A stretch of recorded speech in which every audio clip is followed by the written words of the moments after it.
Hi there. Come on in, grab a seat, grab a drink, and let's tell a story together. We are Legendary Resistance. It's fair trade and hypoallergenic. Probably. Yeah, probably is the operative phrase there. I don't know how fair trade we are, but speaking of trade, we have some very unfair trade that happened in our previous session. It was an emotional last game where our party had found themselves running from certain elements that they had unleashed upon the city during their investigation on behalf of the Great Western Exploratory Company, a large colonial trading company based out of the city of Delavar far to the east.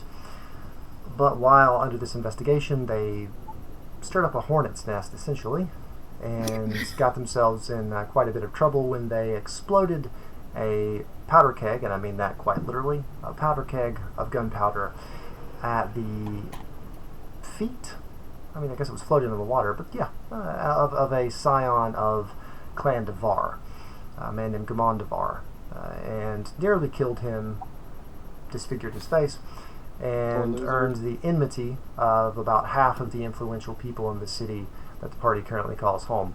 After escaping what they thought was going to be... Oh wait, no, I need to mention that they somehow broke out the mother of Celeste, who was being arrested by Clan Devar guards, the Harpoon Guard, which are their elite forces. They managed to charm the captain of the Harpoon Guard. I'm still mad about this, yeah. But then, of course, they did what they always do, and they attacked him anyway. And oh, don't lump us in together. It's a little more complicated than that. You know what? If you're really curious about it, watch our previous session. If you're going to do more complicated, let's also talk about the complicated powder keg. Which is on YouTube for your viewing pleasure right now. People up, yeah. So, after that, they were on the run with Celeste's mother, Celestina, and they went back to the safety of Sebastian's room. A conversation started. Sebastian gave everyone drinks and did a toast. And then they all listened to a story where Sebastian began to reveal part of his life and some influential parts of his life, and then half of them passed out. Sebastian promptly abducted Wyatt. We passed out, we're like, oh, we're gonna take a little nap. It's not a long day. I had the singular thought of any other character of mine would probably check this drink for poison, but it's Sebastian, what's he gonna do? Come on! Yeah, again, you should totally watch the last episode. But some bitch. He took Wyatt, rolled him up in a carpet, took him down to the docks, put him on a ship. Wyatt woke up in a cage, promptly burned half of the cargo hold down that he was being imprisoned inside of, and it was the fire from that smoke. Wait, the smoke from that fire, that's the way that works, that alerted a wily Astra, who was currently in not seagull form, but owl form, yes, flying around the city.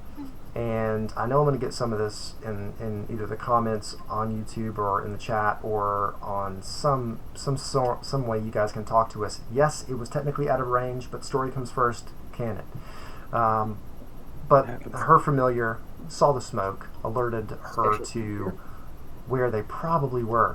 And that is where we are going to pick up tonight. We're going to go right to that ship. We are going to go to the divided party and see what's going to happen in this really insane situation. So, everyone, what do you do? I believe I'm knocked the fuck out because someone likes to hit unarmed prisoners.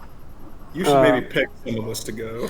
Yeah. I think Bass is going to go scare more children because that's just kind of what he does. Look, I'm going to do an impersonation of Wyatt.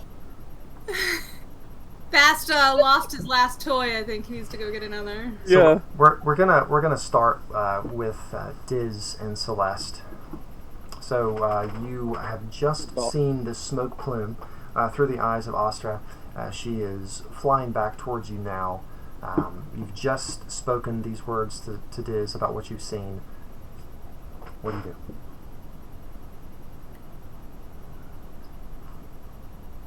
I missed what you said. I still missed what you said. Welcome to playing What do you wanna D&D do, on the Randy? internet. Freaking Where are they? They're down by the docks. We have to go now. I just, like, fireman and carry her so that we can get there maybe a little faster. All right, And I so start sprinting. Celeste, you find yourself suddenly thrown over her shoulder, and you bound out of the room, turn down the hallway, down the stairs, and you're leaping, skipping 3, 4, 5 stairs at a time.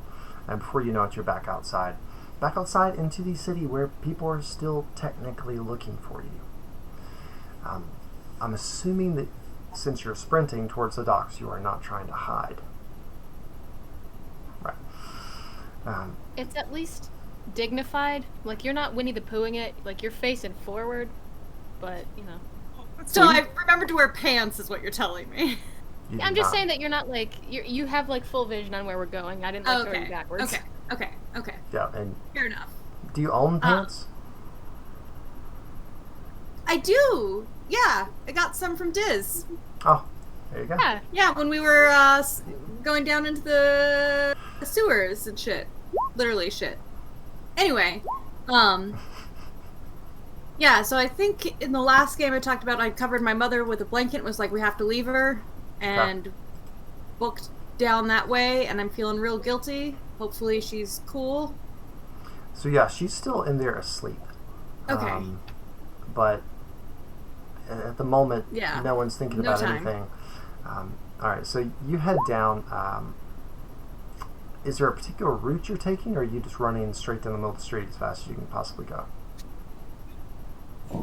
Straight, like, as straight as I can. If I have to, like, cut through someone's yard or something, I will do that, but I'm trying to do, like, as the crow flies.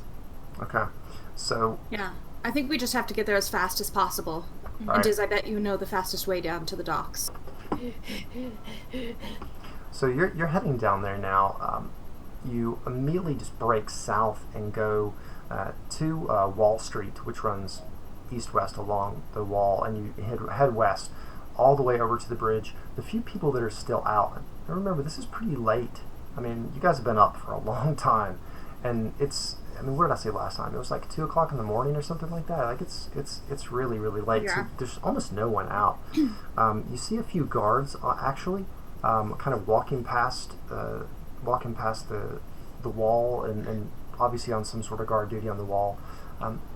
But they I'd like to reach out and see if I can feel Astra, and to try to have her, like, fly in front of us to see what the fastest, clearest path is, to try to avoid guards and get there as quick as possible. Well, you blow by that first set of guards. They kind of look at you strangely, but they don't stop you or anything. They just kind of like look at the sight of this one woman running with another woman over her shoulder. And then you connect with Astra again. She is kind of keeping a lookout directly over your head. She's just been circling over you, and you close your eyes, concentrate, and your vision does this shift, almost as if you went up into an elevator and you are pulled into her body, and then you adjust and look down again at this slow, soaring image of the ground below, and you see yourself bouncing on the shoulder of Diz as you guys make your way. And you look forward, and it looks fairly clear except for the bridge over to Market Island, which there are 2 guards stationed there currently.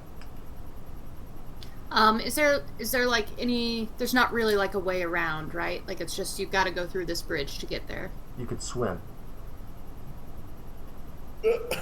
that's it. I mean, these are massive ancient bridges that connect these old islands. Right. But they're really tall, aren't they? So it'd be hard to get down to swim. Okay. So I'm gonna pull myself back into my body and be like, all right, Tiz, I think we can make it quickly, but there are some guards coming up on the bridge. We should have a plan to get past them. Oh boy. Do you have your paperwork for your ship? Like, are you here? I don't mean to sound rude, but are you here legitimately? Okay, no problem. Maybe you when we get close enough, you just put me down and we just try to go through. Right. Sure, let's try that. Okay.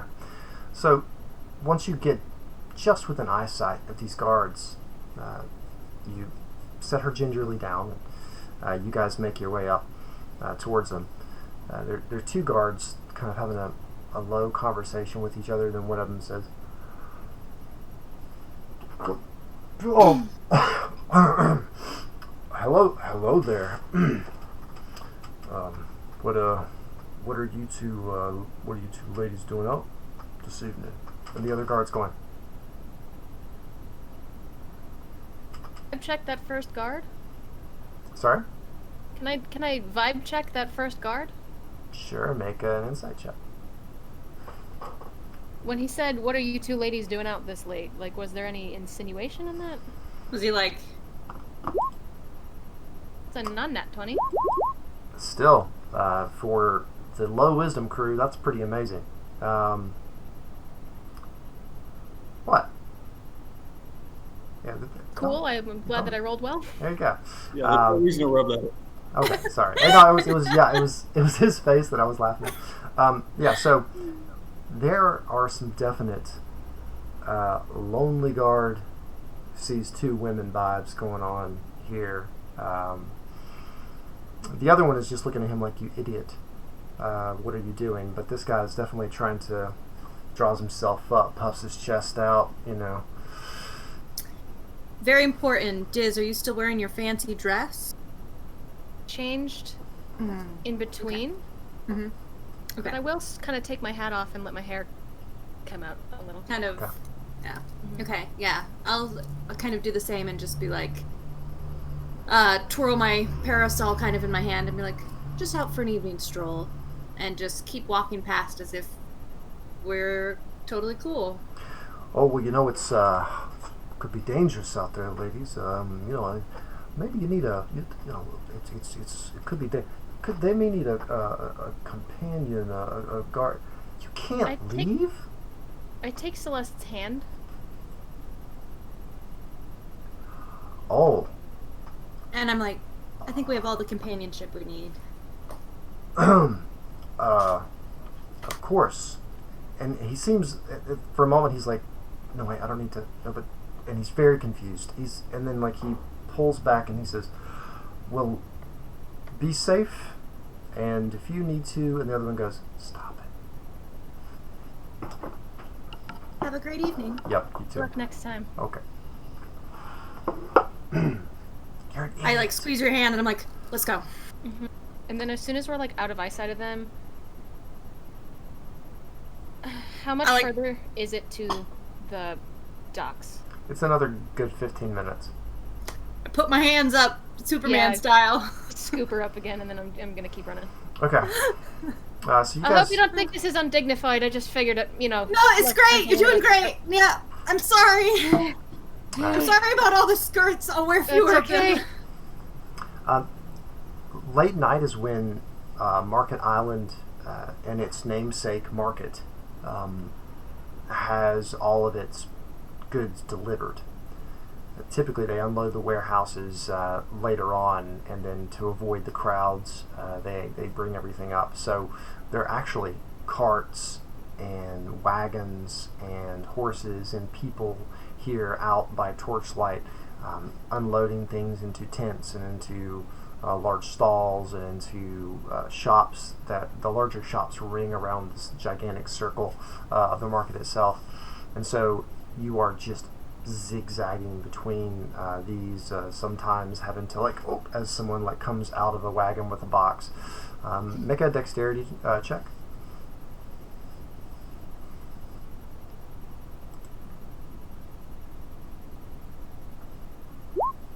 Okay. So 17. So you managed to get through without any sort of problem. You dodge a couple, horses that kind of back up suddenly, and you at one point leap directly over a crate that's in your way. A low crate, not like one of these, giant 6-foot monsters, but and thoroughly jostle Celeste on your shoulder as you land. But before you know it, you're at the next bridge towards the docks itself, and there are 4 guards stationed there, and they look a lot more serious. They're sitting there talking to each other, and then you come up and it's whoa, whoa, whoa, whoa. I'm gonna need everybody to slow down. Can I, as we're getting close to it, when we're running along there, can I describe to Diz the type of boat that I saw that was burning, that I think that I saw them on, so try to get an idea if Diz has any idea what type of boat or ship this is? Yeah, sure. It seems like some sort of a trading vessel, but a large one, an incredibly large one. I mean, it was a 3-masted ship, so it definitely wasn't a ship that just goes in the Sea of Tears. Okay. What's our plan? Do we just get on and try to get Wyatt? Do we just... Right, we should probably prioritize getting Wyatt out of there. Okay. Plan B, I think, might be to try and find Sebastian, I think. What are we gonna do about... And then I'm gonna, put her down as we're approaching this other squadron of 4 guards. Yep. So I think maybe we just tell them that we need to get on the ship. Maybe my brother works on it, or a lover or something. Okay. Right. All right. At this point, you're up on these 4 guards. Whoa, whoa, whoa, whoa. Okay. Where do you two think you're going? I am so sorry. We have to catch. And did Diz know the name of the ship by any chance? No. Okay. Okay. We're looking for the instigator, gentlemen. I'm the navigator. Make a persuasion check.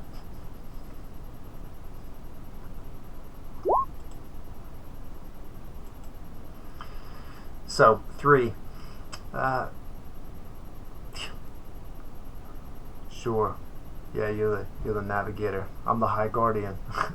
All right. No, but seriously, it's Seriously, she's not the navigator, but she was kind enough to say that she would help me find this ship because I'm sorry. Take my navigator's tools out. That's awesome. What are you talking about? Also, I didn't know that. So I want you to make that check again with advantage. Celeste is super embarrassed because she realized she's never asked Diz what the hell she does. 17. All right, so 17. She's so oh. At this point, so but the guard that you've been speaking with is still shaking his head, and one of the guards goes, "Oh no, that's actually what that is. Yeah, no. Hey, we're sorry. What ship? The Instigator? Yeah. Mm-hmm. Do you know where it's docked right now? Yeah, of course. Of course you are. You're the. No, she's fine. Go ahead. And your little friend. Yeah, go ahead. I pick up my skirts and kind of shuffle past them, And you see the one turn and he's like, "What are you doing?" They start having this discussion, and he's just like, "You work the docks and you don't even know what and so they're murmuring to each other as you guys pass, and then you pick up speed again. And before you know it, you're in Great Dock itself now. You're whizzing through the only part of town that still has some sort of business being conducted. Inns, taverns, still with lights beaming out of them, and with a handful of people still coming in and out of these places. Sorry about that. I had no idea you navigated anything. I give you a little wink. I'm I might stretch the truth for the sake of a story every once in a while, but I would not lie about my work. Fair enough. All right, so Uh-huh. you're at the docks. The docks are primarily divided. Once you're like at the dock itself, the docks are primarily divided between two areas. The part of the docks that's to the kind of north is Clan Devar. The part of the docks in the south is all at this point the Great Western, and so those are the two main areas. And try as she might, Astra has no idea what a division like that would be, and you don't have a clear indication of where it was. Okay. But there's not like smoke billowing up at this point? Make a perception check with disadvantage because it's night. Okay. Can I What try about- to smell for it? That's what I was about to say. What are you gonna say? Can I try to smell for it? Make a perception check. Okay, so my perception check is a 9, Okay. because we are very wise. Mine's a 10. You guys look around. You sniff the air. You try to see anything, and you don't see anything. You don't smell smoke. Now, I mean, there is a light breeze. You smell the familiar scent of brine. What a little bit damp direction is humidity. it blowing in? It's blowing east to west, so western wind. No, eastern wind. So, Right? east to west, so it's blowing in the direction of west. Yeah. Right, if I had to make a really bad guess, I'd say it's probably more east because I'm not smelling anything on the wind. But that's a really bad guess, I don't know how to find them. I don't have any idea either. I know that the boat was about to take sail. You do remember that the sails were unfurled. Right. Close my eyes, and can I do, John, could I do an intelligence check to try to remember what Astra saw when she flew down there the first time and see if I recognize any of the landscape? Yes.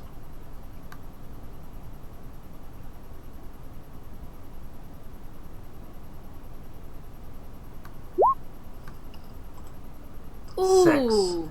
Oh, that's a 6. So the only thing that you do remember is you remember that this ship had square sails. And that my head really hurts, and that I was passed out. You're trying to remember. You're kind of panicking at this point. You made your way all the way down here, and now you're starting to think, God, what if we can't find them? Is anyone around? Yes. There are still people, working the docks even at this hour. I mean, not as many as in the middle of the day, but yeah, there Sure. are dock workers bustling around, and there are people that are taking things from these warehouses and taking them up to Market Island. So, What does it look like? The ship, There's- what did it look like? Square sails, and it's like a big trading ship. Flying And in it's flag. burning.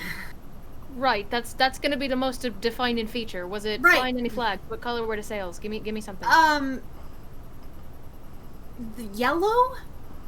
so John even just told me, and I don't remember. but you realize most of the color is guessing because she can't really see color. However, there is one thing that does strike you with that. Square sails, that means that this is an ocean-going vessel into the Bayshore Ocean. A lot of the vessels in the Sea of Tears just fly triangular sails because they're fast and quick and you don't have to have them. And a lot of those ships are one-masted ships. So a three-masted ship with square sails, definitely a big ocean-going vessel. And Clan Devar, Yeah. they don't have that. No. Okay. Yeah, I know we need a rowboat. I just don't know how to get a rowboat. And where would we go? Is there anyone... I guess find a dock worker and see if there's someone who's a ship that's just taking off. Hang on. Square sails is gonna be bigger than anything that the Devars have, I think. I don't... God, I haven't been out that this in a while. Let's just try south and then work our way north. Okay. I'm just gonna, keep running back down along the dock. All right, so we're going to briefly jump over. to inside the ship. Wyatt, you are laying there asleep. You slowly come to, and you look around, and yep, Sebastian. When he goes out, I'm gonna take all this shit away. Oh, Like shit. especially like the web slinger fireball thing. We're gonna finish it with that. Don't worry, I was going to lead with that just now. So you wake up, and the first thing you realize is that you're a little chilly, and you look and your coat's gone, and all of your items that you usually have close to you are gone. You've got your breeches and a large, almost like poet's shirt, one of those large flowy white lace-up kind of shirts. It's not yours. You're a little bothered by this. You still have your boots, no bag, nothing like that.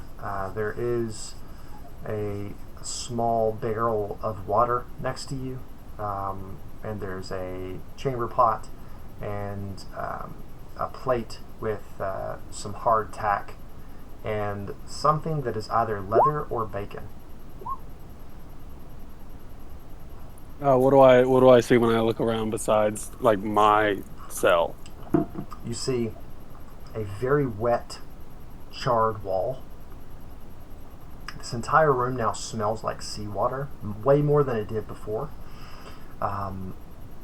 You're rocking in a different way. Like it's less like even. You'll be kind of rocking, and then you'll do like that.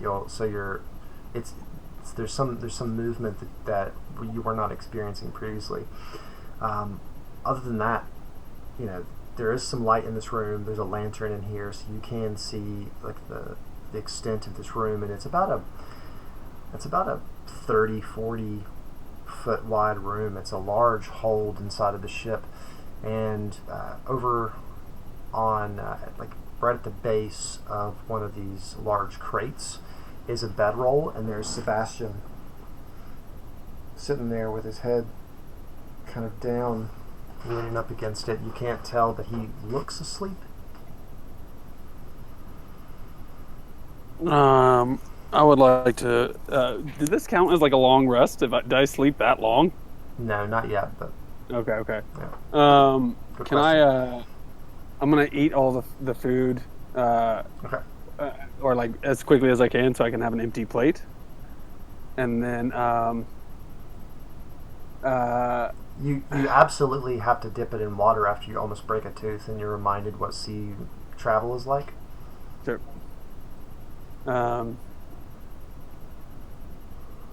I don't. I really. Is there anything on me? Like I know I have some things in my boots. Do you know what is left there?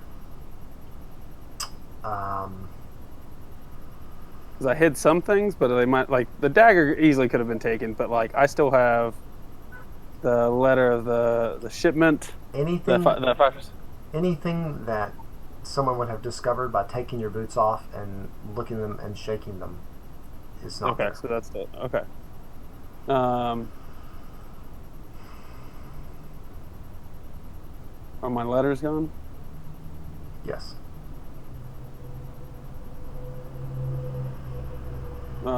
Then yeah, I'll sit in silence.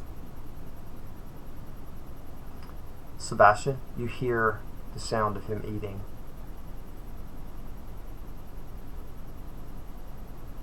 Keep my eyes closed. So you guys just sit there in silence for a while after you eat, and you kind of pat yourself down. You like half remove clothing, and you take your boots off and look inside of them.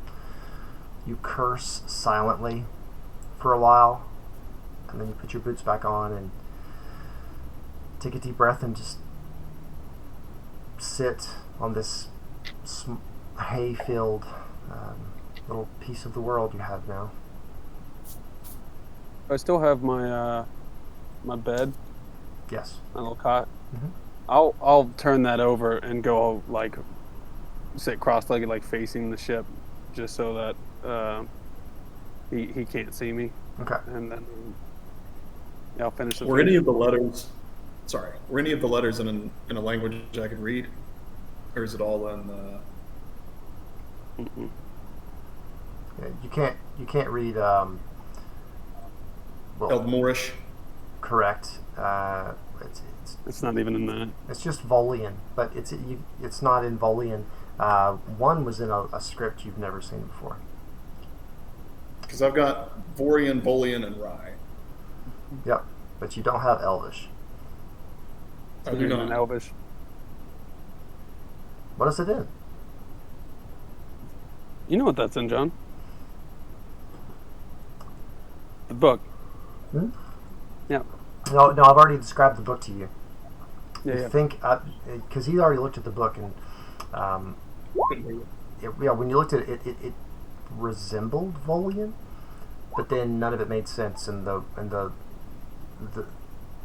all the letters were in the wrong place, and I mean it was just insane. It looked like gibberish. And I'm gonna start taking the long rest just there Okay. if I can. All right, you just make yourself comfortable and you do as best you can to go to sleep. I mean, your head's killing you. You are really exhausted. So, I mean, you did get beat about the head. What a terrible human being. So you just leave him alone, listen to him, hear him settle in, and then it's after a while you don't hear anything. I'll pass out. Okay, back to the docks. All right, so you guys are headed down. You do see some dock hands, a few sailors either walking to or from a ship. Who do you try to speak with? I'm just like kind of running to like as far south as I can. That's still docks. Yep. If I can scan for this ship. Make an investigation check. Well, no, you're just looking, so make a perception check. Come on. No, you know what? Okay, so I actually No, will no, give keep you. it perception. Okay, No. okay. Do it. Do it. 20. Okay. Jesus. You do look around. The issue is that there are some gaps naturally in all docks where there's currently no ship. So you look and you see gaps. You see, like, you do see some ships. You see one ship that has its sails unfurled, and you get close to it, but it's a two-masted vessel. So yeah, you don't see one that matches the description. If it seems like we're gonna get to like the end of civilization here, where like things can maybe stop being docked so frequently along like the shore, I'm gonna just flag like anybody down who seems like they might not be in like a huge hurry about things. Yeah, so one dock worker just oh yeah, what can I do for you? 3-mast ship. Last time I knew about it, it was slightly on fire. Did you see anything like that tonight? Make a persuasion check.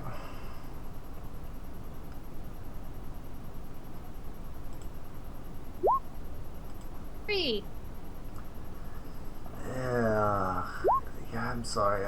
I'm busy. I don't really have time to. And he turns and he starts like. No, I totally understand. Like, I put my hand on his arm and I'm like, I completely understand, but I have to find it. You don't. My father's on the ship and they're about to take sail. Is there any way you could take just a moment and find it in your heart to remember? Make a persuasion check. 18. That's better. It's better. He looks over at Diz and then he looks back at you and he says, "You know, look, I mean, I didn't see it myself, but you know, a couple guys were saying there was a ship that was on fire. It still set sail, which is crazy. But that happened, you know, not too long ago." Do you know where it was docked? Well, yeah, it's up on 345. It's about, yeah, I mean, I can. It's 3 docks up to the left. I glanced at Diz to see if that meant anything to her at all. You know exactly where that is. Okay, great. I'm like, I- you are too kind. Before she even gets the kind in kind out, I have her hand again, and I'm like pulling her. Pulling. I'm like, Good luck. You know, What's your name? thanks. So you guys take off. You go to the dock he mentioned, and you run down to the end of it. And there's a small ship on the left side of this dock. And to the right, you can see rope. You can see a few pieces of cargo that look like they either didn't get loaded into something or they were extra. And there's no ship. Like, reach out to Astra and see if I can get her to fly out. See how far away the ship has gotten. Alright, so Astra starts to fly out to the sea. I'm going to let you make a perception check with her. She gets Okay. advantage. She does, and she gets +3. Correct. But I'm not going to let her fly out there a mile and try to look at it. So Okay. let's see. She gets to the edge of her limit, and we'll see what you get. I got a 14. Okay. She flies. You lose contact. She comes back. This ship, Nothing. and she sends you an image, and you realize it's a little fishing boat. Do you have a rowboat? Jim in a rowboat, Celeste. Do I remember how long my captain said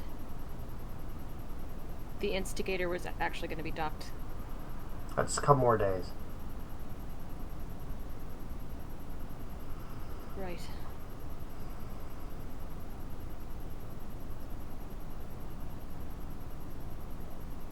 I could see if I could pull some weight on my own ship. Or we might be able to go convince Leslie not to immediately kick us directly off the prow. Take hers. Maybe. Honestly, she maybe doesn't want to be staying in the city anyway. Although, didn't you say there wasn't enough people on her ship to man it at the time? At the time. John, how far away is Leslie's ship from where we're at now? Leslie's ship is probably about 5-7 minutes away. How quickly do ships take sail? Like, how far away are we chasing this? Not too quick at first, but the more wind you got in your sails, the more Well, let's go find Leslie. She'll be faster getting out. Okay. I'll follow You your know- lead. See if I can find the wind. The white wind? The Was White that its Wind. name? That's right. Yeah! Yeah! Yeah! Thank you. Okay. Make a quick investigation check just to see how quickly you guys can find it. 7. Better. So 20! between the two of you, one of you knowing the layout of the docks and the other one remembering everything where a thing is because you practically have an eidetic memory, you go to the end of the dock where Leslie's ship, the White Wind, is, and it is gone. I knew you were gonna say that! I knew you were gonna say that!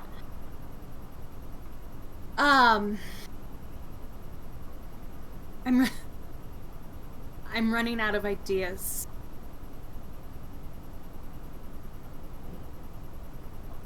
Did you have any idea, or do you have any idea why it is? Like, why So, Sebastian would take him?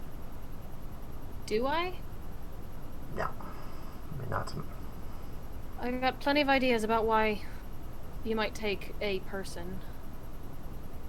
None specifically about Wyatt. Fair enough. Follow me. Okay. I'm gonna go towards the direction of the instigator then. Okay. Is this your ship? Or do you just work on it? I say that a little bit like insensitively, in the way that a rich girl doesn't know that that's kind of a rude thing. Yes. And I just kind of like ruffle her hair a little bit as we're walking. All right, so you guys make your way past the dockmaster's office. It's still active. I mean, there's still things happening that have to be registered, so it's kind of a night shift of that. So you guys make your way past that, and you head over to where the instigator is. It takes you about 10 more minutes, but you go and there she is. She's still there. Come on board. Okay, kind of glance around. I lift my skirts up and I notice that they are just covered in sea salt and dirt and stuff. Okay. And I step just a little bit behind you. Okay. Is my captain awake? Strangely, yes. You make your way down below. You rap on his door, and you're like, "This is gonna be terrible." Come in. I go in. He's sitting at his desk with no shirt on.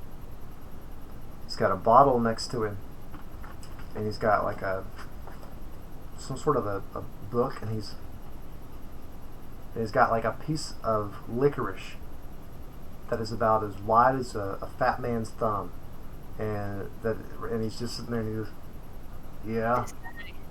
Love this guy. Can I have his name? Yeah, it is Garrick. Garrick? Did I use that before? You gave me a look. No, I feel like we had this conversation and I should have remembered it. Sorry. He's from our Avernus campaign too, right? There we go. All right.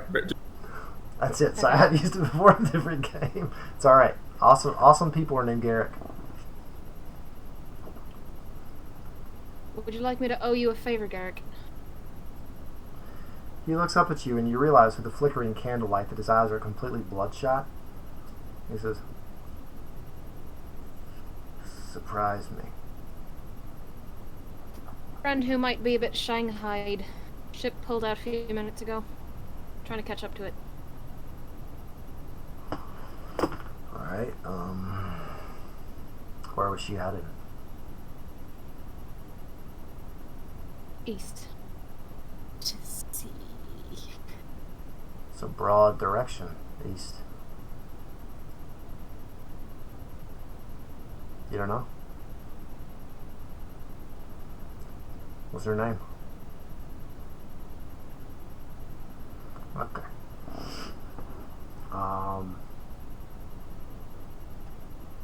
Well, we're about to head back west. You know, in 2 days' time. So, I mean, we're gonna go doing some of our special trading. I throw the pouch of gold that Sebastian left on his desk. He opens it up. Hefts it in his palm. So what is that, 50 or 100? I can't remember. 100? 200. 200? No, 800. Don't Charlotte this. 6,000. Okay. Neutering it up again. It was She's 100. neutering. Watch her. It was 100. Okay. I wrote it down. I don't know why I didn't trust my own notes. So he hefts it.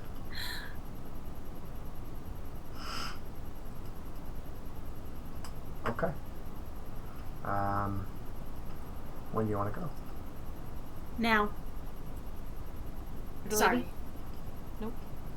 It's going to take me at least an hour to wrestle everybody out of whatever cat house they're currently occupying. What if I help? 45 minutes, you know how these guys are. Right. Look, Meet you back there in 45 minutes then. hold on a minute. If we're going chasing, you know how hunting goes. You got to know something. So, are there any distinguishing features about this ship? Masts, square sails, slightly on fire. Might have What? been my friend's fault.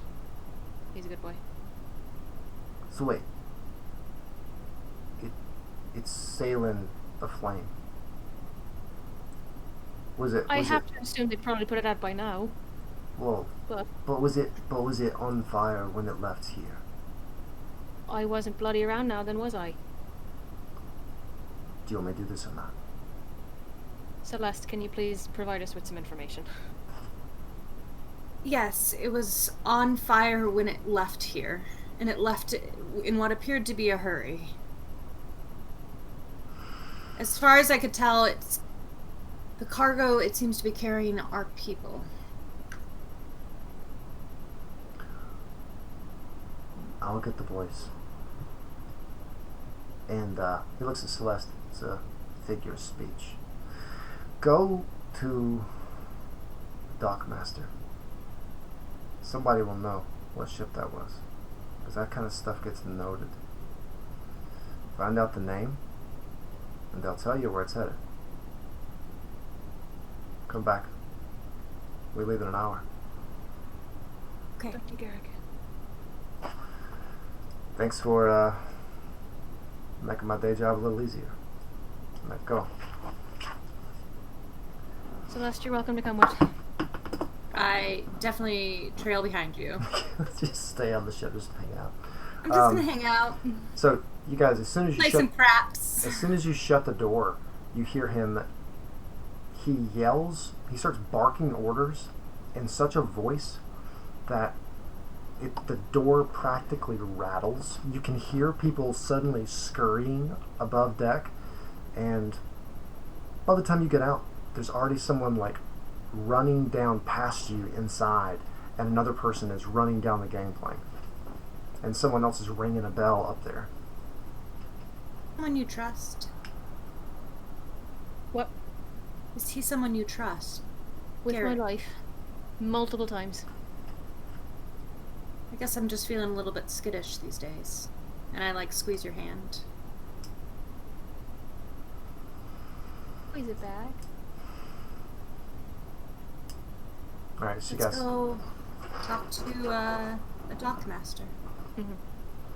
Alright, so you guys make your way there.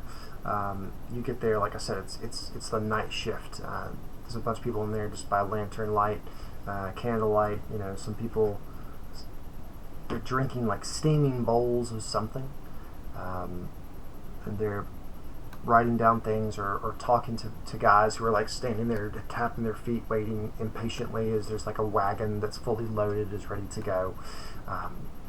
And so you walk in, and a larger woman with her hair in like this ridiculously elaborate bun turns around, and she's just like, "Oh, what can I help you with?"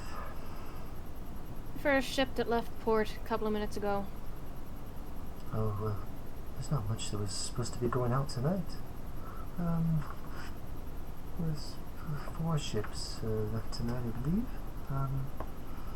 Who are you? Anything else?" 3 masts, square sails, might have been bound for the morning, but they had to make a little bit of an expeditious retreat. Let's call it. Well, let's see. Tomorrow. Would have been a larger cargo ship, I believe. No name or destination. That's what I need, is the name and the destination.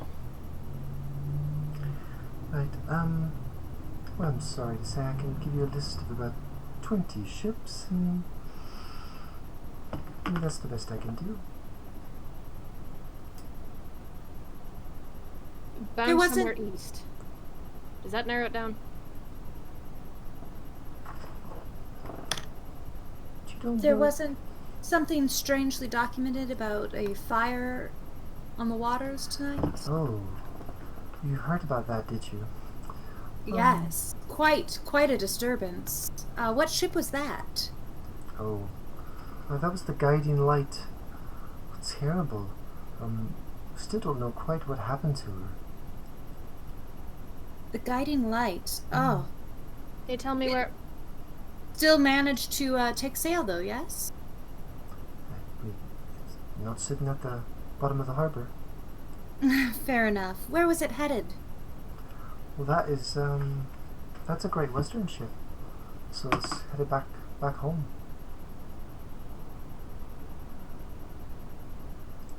She sees your blank look, and she goes, Delaware. Oh.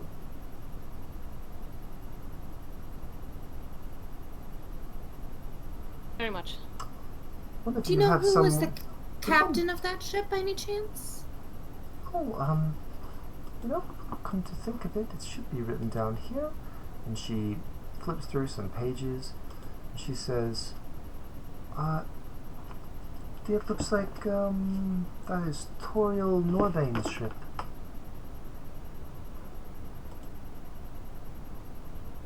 I'm sorry, dear. We cut you off earlier. What were you gonna say? Oh, it's just... One of you's got someone sweet on that ship, don't you? I see this all the time. Someone's always running, oh, when did he leave? And it's just part of a sailor's life, darling. Yes, it's just so hard, you know. Well, you Oh, gotta have one trust in every me. ship, Celeste. You just kind of clap her on the shoulder.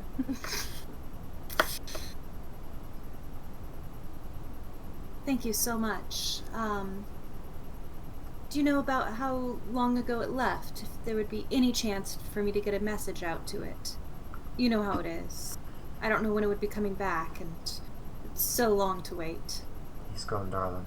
Especially if he's going back to Delaware.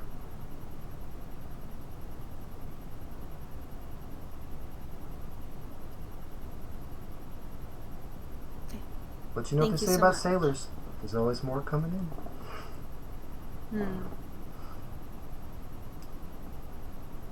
Okay.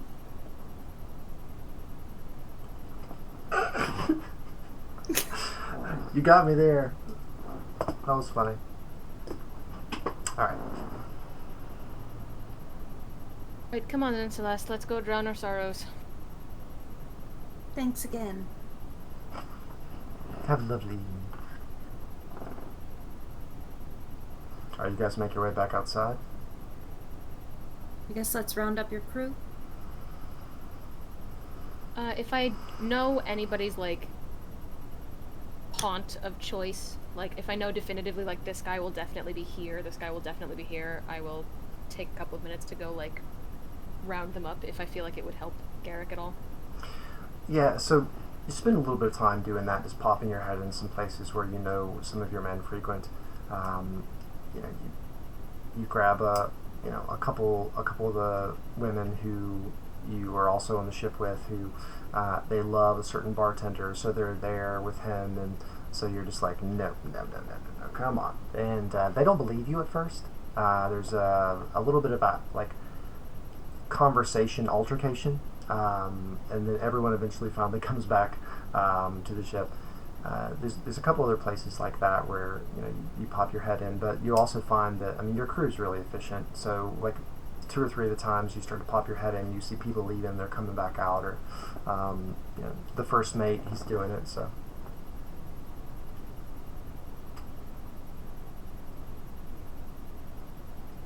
Might not be so bad for right now, but you might want to get used to being barefoot, Celeste. As I'm like kind of crawling back up the gangplank. Is it a bad time to tell you I get seasick? Probably, yeah. You'll get used to it. Okay. alright, so you go in, the captain, he's already up there talking to people. You can see preparations are well underway, and Celeste, you kind of stand there awkwardly, look down at your shoes, and then Diz, you start to go over and help, and he looks at you and he says, "Oi, what are you doing? You're a paying customer. Get below." He says that to me? Says that to Diz. To Diz. You trust anybody else to navigate you? Oh, you're right. I died so many times before you ever showed up in my life. Right then. I go below. And this second, when I'm about to board on the ship, I suddenly realize, like, my mother. So I very hastily take out, like, a scroll of paper and, like, scrawl on it. John, do I know anyone that would be associated with, that guy who died in the very beginning? Right. His Yeah. name? Roland. Roland Oh. Warebright. Warebright. Do I know anyone that would have any way to, like, help her out through that kind of network? Like, I know his widow is there, but I know, like, she just had to move and we haven't been able to find her yet. Maybe his offices or someone that I could be like, get in touch with these people, they'll help you.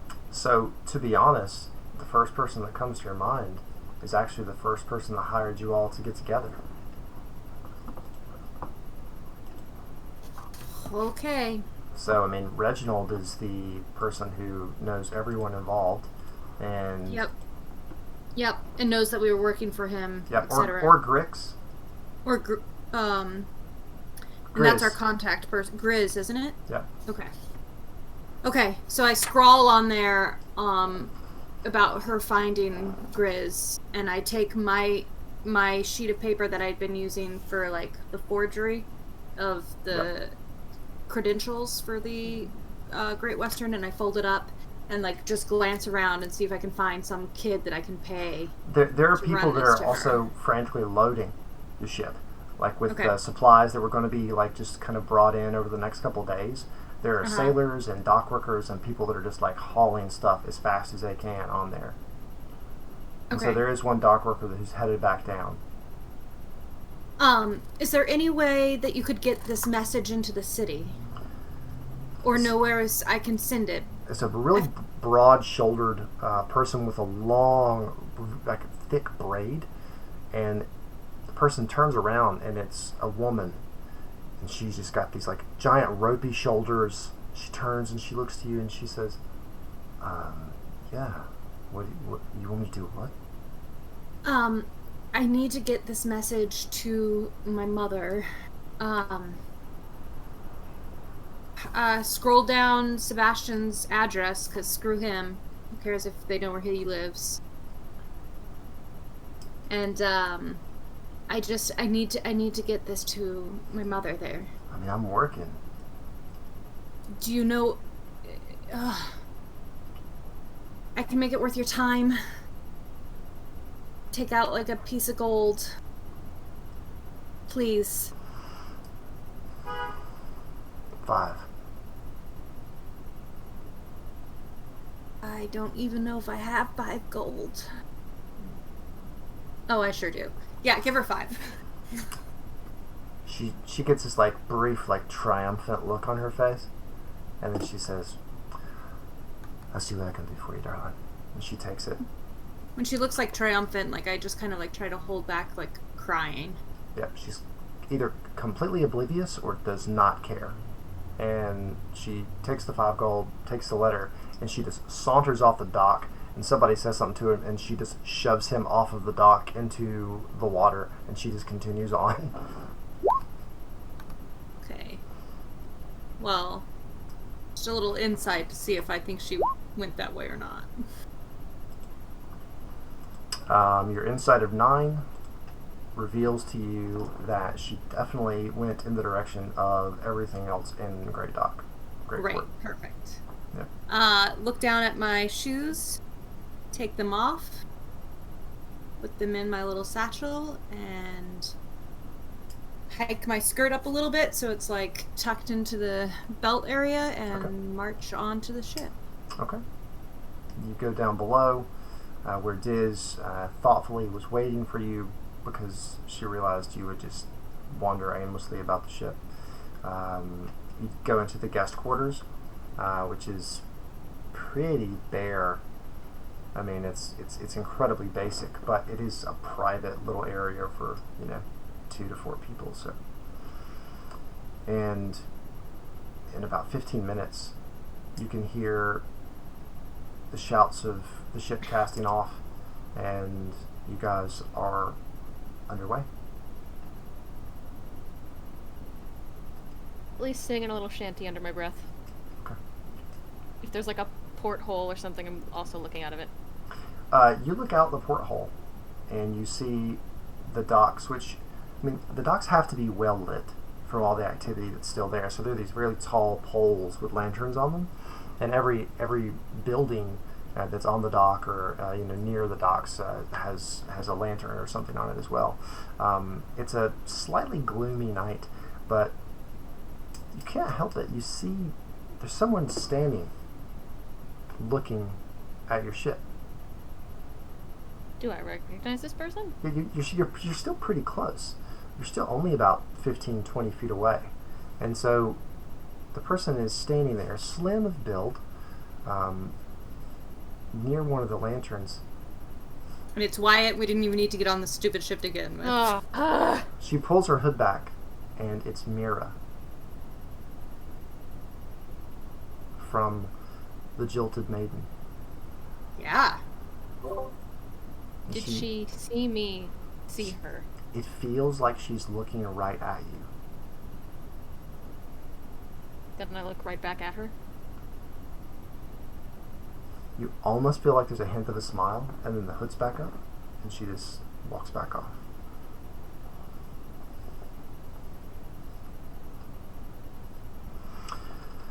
Alright, so I imagine you guys, you're exhausted. Like, as soon as you stop moving, the immense fatigue as the stress you've been living under now for hours, the moment that stops, this wave of fatigue hits both of you, and you can just feel it deep down, and it's emotional as well as physical exhaustion.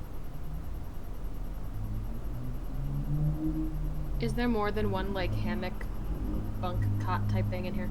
Yeah, there are two, and there are four. There are two more that could be strung up. Take the window, Celeste. It'll help with the seasickness a little bit. And I'll go string up one of the other bunks. Okay.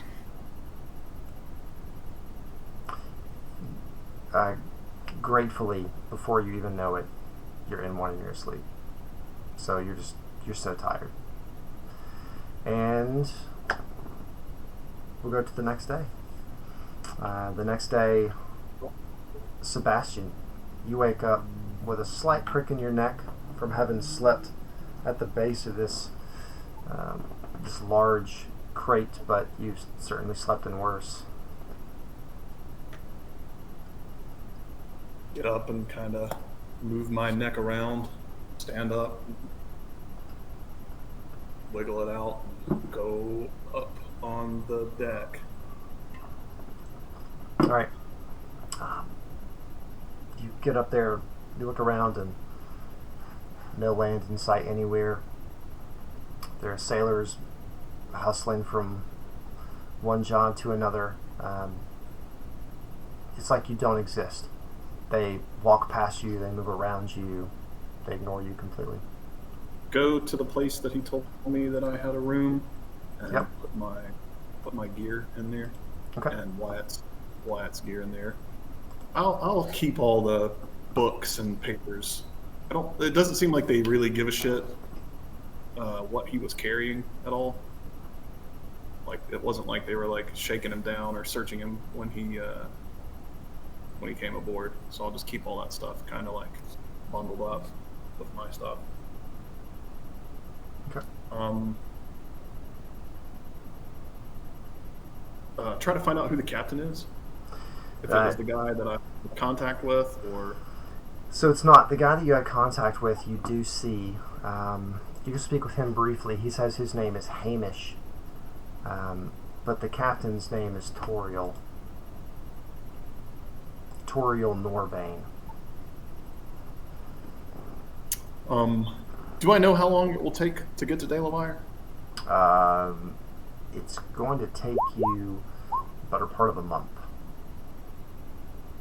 Okay. What the hell am I supposed to do for a month? Shit. Should have thought of that. Torial. I was about to say, I don't think you're going to find some empathy here, Jerry. Yeah, no, that was more of a question to myself. Yeah, I'll just breathe some fresh air, get some food, and go back down to where Wyatt is. Okay. Wyatt, at this point, you are awake. You don't see any new food yet. You still got water, but that's about it. Can you and I talk, John? Just us on this? Mhm. That would be awesome because I don't know if any of this is gonna work, or if I can do anything. But I'm gonna try something. Okay. Oh wait, so you want us to not? I want no one I else want talk. I want you and me to talk by ourselves. I don't want any of the other ones. Let's see if I can mute. Let's see. If If not, we turn our cameras off, does that mess up the? yeah, just honors. It does. If worst comes worst, honor system and like mute your laptop. Yeah, I can Yeah, there you mute go. it anytime. everybody muted. Sorry. Jeremy, can you hear us? Yeah, just mute your computer. Yeah, turn the volume down on your computer. Yeah, Okay. you can't hear me?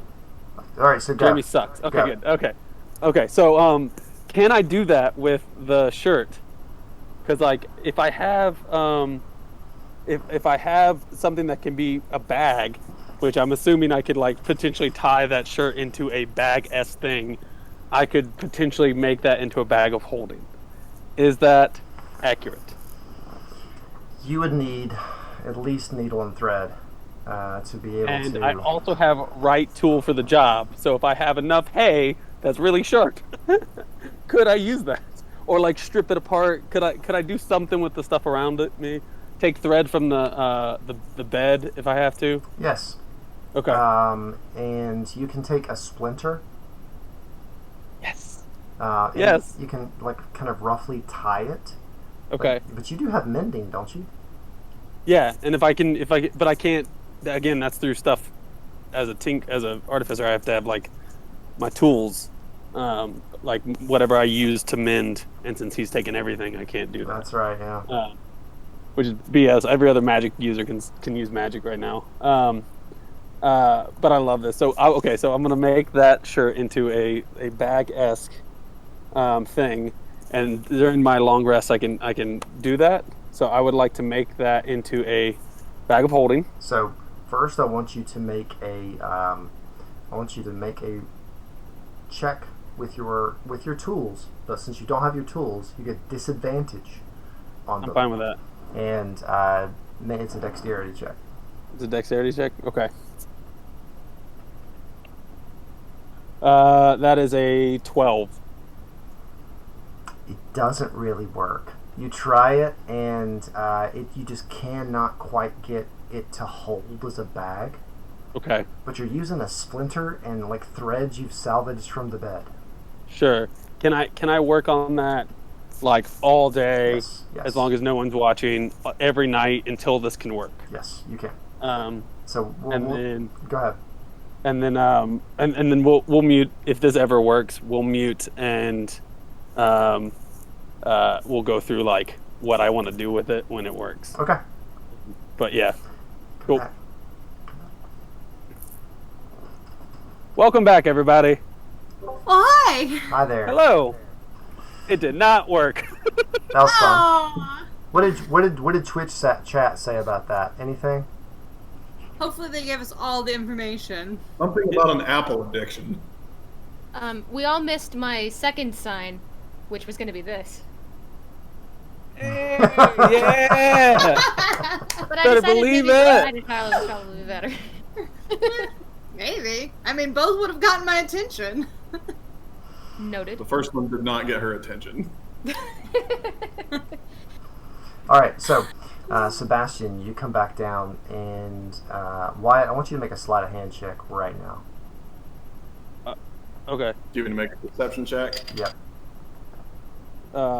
I did say that none of that happens when people are around. That's why you see somebody coming. Oh, gotcha. It's not great. It's like 9.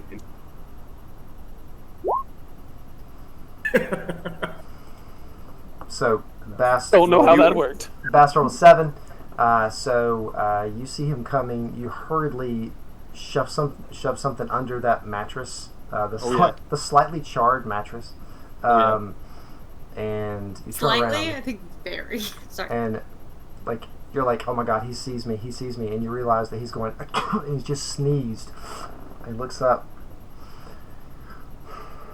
And again, Yes. the bed is to where he can't see me. So That's right. So you pop up from behind the bed. without looking at him, can I tell it's him through his like footsteps? No. Probably. Yeah, I mean you. Yeah. You think I've it's him. walked. Okay. Then just from the bed, or from because the bed's turned over, just from you just see this, and then it just goes right back. That's all you see. Just I sit hate there. Bass right now.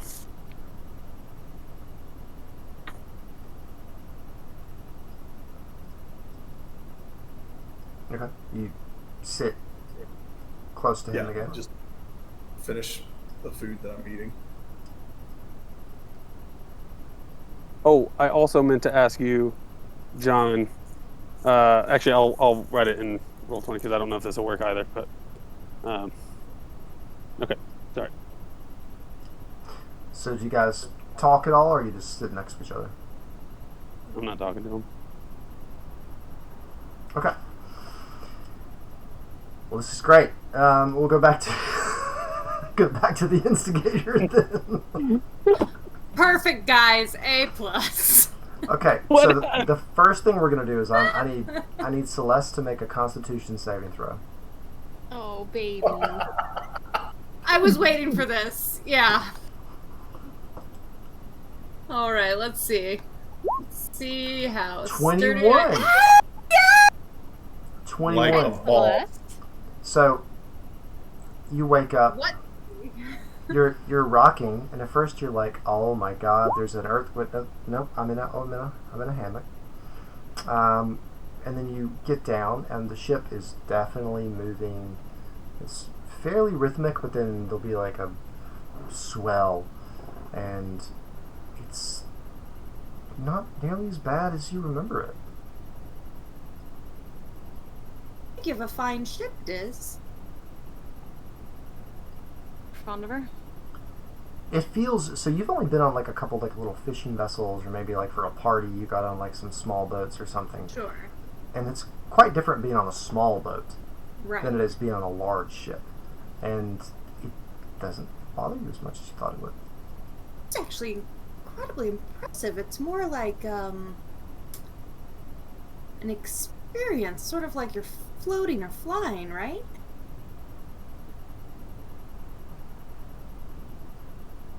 Anyway, are we supposed to be helping out? I don't think you're supposed to be doing anything.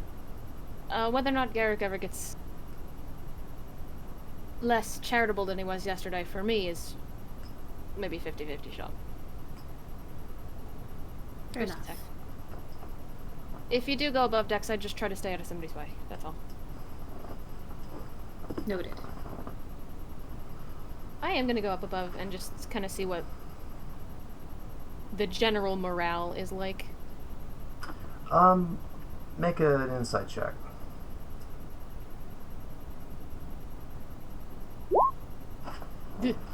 Eight. As far as you can tell, everybody looks fine. Okay. I mean, it just looks like a regular day, same old, you know.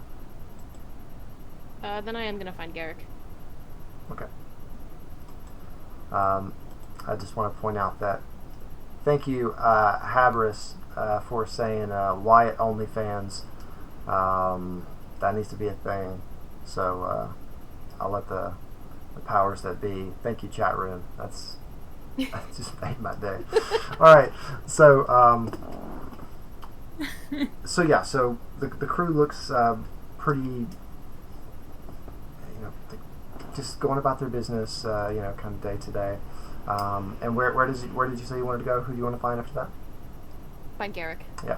So he's back in his cabin, clothed, this time, Jacket, his hat is over on a chair next to next to the desk, and he looks up. He's like currently reading a book, and his eyes are still bloodshot, and you realize he probably has not slept since like when you first asked him to do this. And he says, "Yeah, She's called the Guiding Light. She's headed for Delaware. And she's a Great Western cargo ship. of course she is. I should ask for more money." You said Square Sails 3-masted trading ship going to Delaware. Alright. Probably no more than 6 guns. So we got double that.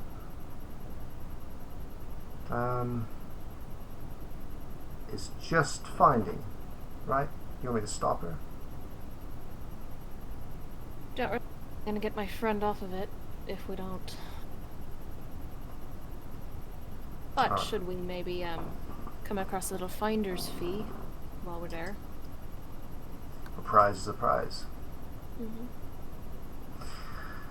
Well, it won't be the first Great Western we've had the pleasure of saying hello to and giving them the greeting that the Sea of Tears deserves to give them. But if we don't find them soon, they get out into the ocean, and it's a needle in a haystack. Understood. Alright. Tell Simeon to come down. Will do. And I may have you look at the chart later. Be my pleasure. Simeon's the Is first Sam gonna, mate.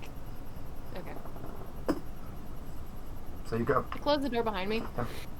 and all I do is go, "Oi! Simeon!" So this like awkwardly thin, very tall man, balding, comes downstairs. He's about 40 years old. Oh yeah. All right, does he need Like me? to see you. Oh, yeah. All right. What's going on? Yeah, of course. We got a big prize ahead of us. Maybe. Well, that's something. Maybe. All right. Excellent. What are you in the landlubber retreat? I'm a paying customer this week. I thought you said we had a prize. We do. It's mine. You know what? All right. It's good to see you. I'm just gonna, yeah. And he opens the door and goes in and shuts it into the cabin. I'll go take a look at the chart, see how badly whoever was supposed to be navigating messed it up. I want you to make Fix it if I need a to. nautical tools check with intelligence. Ba-ba-ba-ba-ba-ba.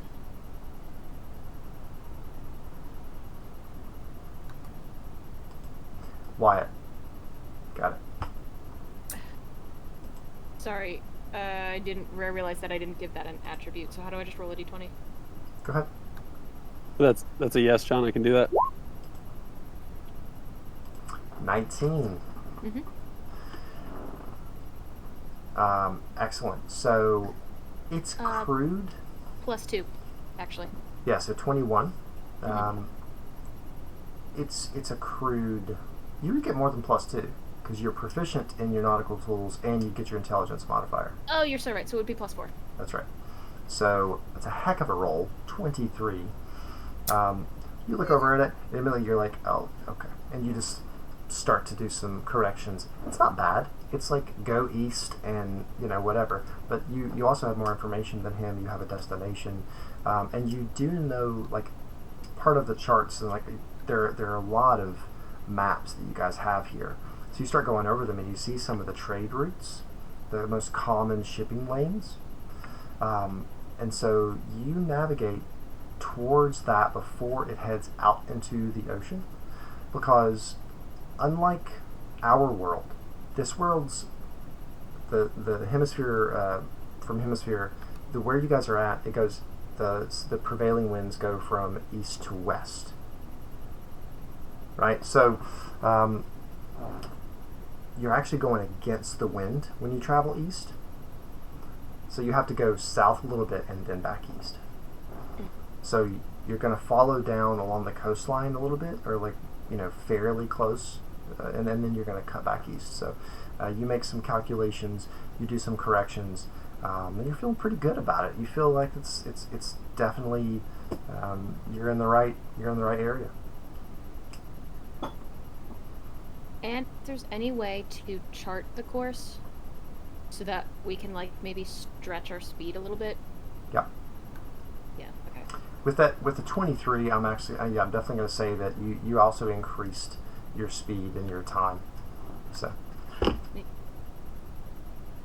At some point I'll go back down and check on Celeste and see if she was clandestinely throwing up while I left the room. So when you go up, I'm so excited that I'm not seasick. I'm going to make my way to the deck. Okay. And I'm going to pluck Astra, and I am going to turn her into a seagull and kind of let her just go out and just kind of fly on the winds. Okay. And just enjoy it. So a little bit after it takes you a while to do these calculations and to update the charts and to really make sure that they're not going to come down here and misunderstand what you've done and screw it up. You head back up and you go over to port and you see Celeste leaning dangerously over the rail. I'm swaying. Swaying. She's looking up. Her arms are open and her eyes are vacant, and there's this blissful smile on her face.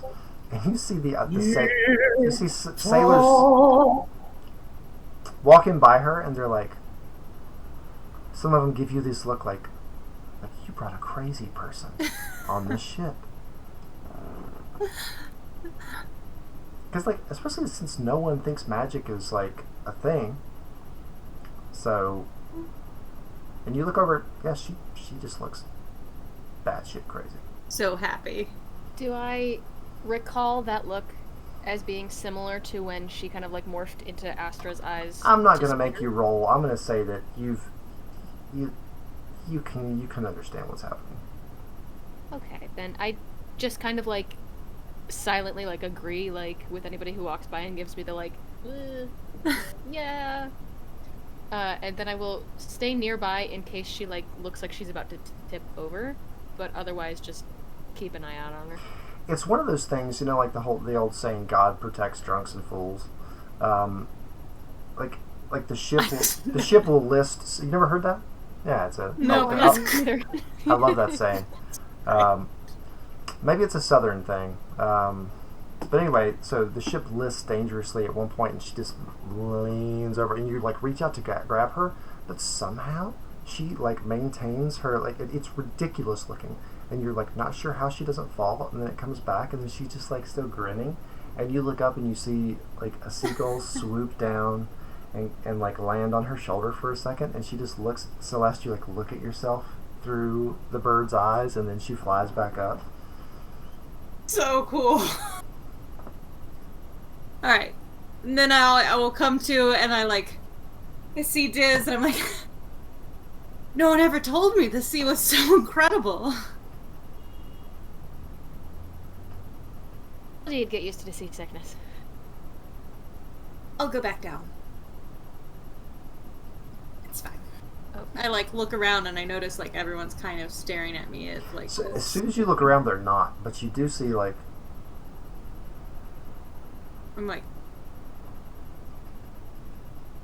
I'll go work on my sketches. So Free to do that above decks too. Light down there is bad for your eyes. And I just kind of shoot everybody in an immediate 10-foot radius, the just angriest little glare. no one looks at you after that. And I start sketching all the shit that I saw. Okay. Dolphins, mer women. merfolk. Sebastian? I'm gonna go and talk to Hamish, or try to find Hamish. Okay. After this conversation with Sebastian, I'm going to say, what do you want to do over the next week? And we're going to do it like that for a minute. And then we'll take it from there. So, all right. So yeah, you go around. You find him. You're not sure if there's like a shift change or like if he's between duties, but he's below decks in a hammock, apparently asleep.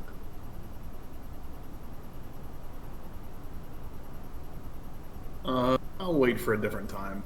As soon as you start to walk away, you hear, "What do you want?" I want to talk about this person that I brought on board, or what you know about him. Like throws himself up. He's quite a bit shorter than you are. Older, grizzled, weathered. Walks up. He's got like a cloudy patch in one of his eyes. Comes over. He's like trying to get something out of his teeth. Oh, all right. What do you want to talk about? What do you know about him? Why all of this for this person? What do you mean, the cargo downstairs? Him? That's right. People went to great lengths to get him back or do something to him. Do you know what they want to do with him? Come on, let's take a walk. He rubs an eye. It takes you outside of kind of the crew quarters and back down below, a little bit lower, and looks around and he says, "Look, ships have ears, so anything you tell me, somebody's going to know. So you can't just start asking questions like that. You know as well as I do, the organization doesn't exactly tell everybody every part of why they got to do what, right? So, you're doing your job, doing my job." Is this guy related to the captain of Diz's ship? No, I just have a very limited number of voices that I can do. So, I thought maybe that they were brothers. I love your voices, John. Way to go, asshole. Look, You, whenever I hear some country person, I always think they're like from that place that Wyatt is. That's all. Okay. I'm not Matt Mercer. What do you want me to do? Oh my god. You are not a professional voice actor with 20 years of experience. Bizarre.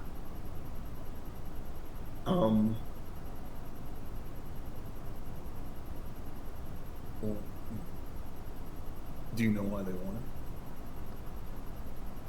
Look, they don't tell me anything. You know that. Do you know what they're going to do with him? So, what I do know is that we're supposed to take him when we get back. I'm even telling you this. Don't worry about it. I mean, what am I going to do? I brought him here. What's it going to hurt? Make a persuasion check. Oh, do I want to roll a dice or use this stupid mechanism? Alright, here it comes. 14. Okay. You know what? Let's not worry about it.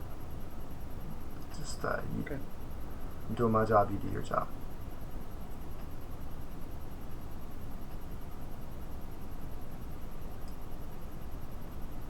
Sorry to bother you. Yeah. It's business. One last thing. Is that your friend?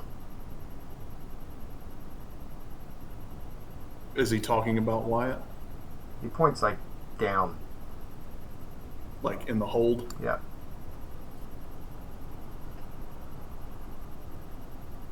I don't know what we are. Did you know him? Altonus is balls. And he turns and he walks down the hallway. So I definitely got the connotation on they're not. It's not like a father wanting their son back or something like that. Your conscience will not so easily be. Was it? Sebastian has a particular kind of conscience. Assuaged. That's it. That's what I was. I'm gonna walk down to back into the hold. Okay. Sit down next to the cell. Slide a hand check. Perception check. Sure, again, I'm behind a bed, so he can't see what I'm doing even if he catches me. You get advantage. With advantage? Okay. That's a 21. Okay. Yeah. So again, you don't see anything. Did I accomplish what I wanted to? Yes. Wait. You didn't make. Well, no. It's still gonna take some time. Okay, that's fine.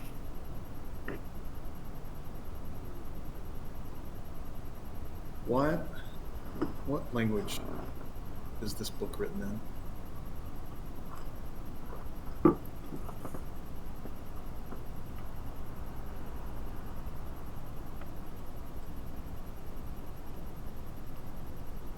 It would be easier for you to tell me than if I were to show it to one of these people, which I haven't yet.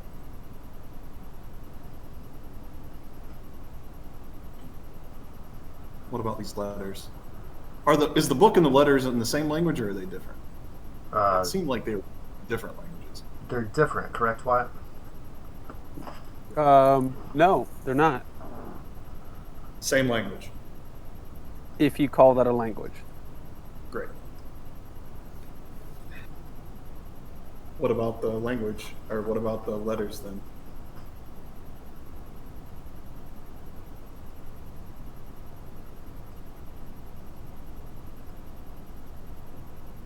Okay.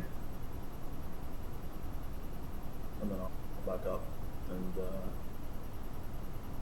try to figure out what language it is before I go asking people to translate it. Make an intelligence check. I'm good at those. We'll see. That was Famous sarcasm. last words. Bing, bing, bing, bing, bing. Intelligence. Man, this is gonna be great. Can we not do the deliverance music anymore? 6. It's a 6. I am smart.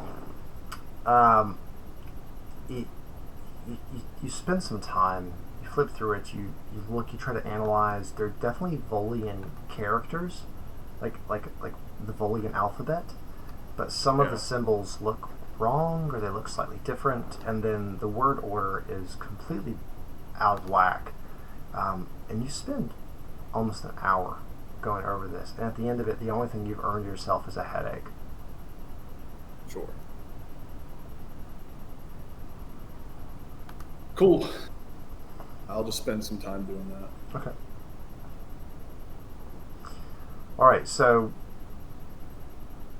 a week goes by as you both travel out into the open sea of the Bayshore Ocean. Some of you for the first time, some of you for the first time in a while, and some of you don't typically do this, but it's something you have done before. Is there anything in particular you want to accomplish during this week? Okay. Mm-hmm. After Wyatt is ready for it. Wyatt, after 4 days, you get this done. Awesome. I have something else to do, so... Start working on that. I need you to make another roll with disadvantage as well, because you're using makeshift tools. Oh, no, for something else. Okay. Jeremy, mute yourself. The No, others you don't no, have to. just write it. Just write it out to me. It's gonna take a while, Okay. and I don't care if the audience knows. I just don't want Jeremy to know. I don't know either. No, y'all can listen. That's fine. Or you can not, whatever you want. So with that, creating the alchemical mixtures, I can do that once a day. So every time they get that, I'll just take it as my water, and do whatever I can with it. My second roll was a 6, which is what I was hoping, which is transformation. I can do the alter self spell. So I would like to either wait for him to leave and see if I can alter self to like have a fucking huge ass like claw arm and see if I can reach out of the cage and pull stuff in. Um, if that works, awesome.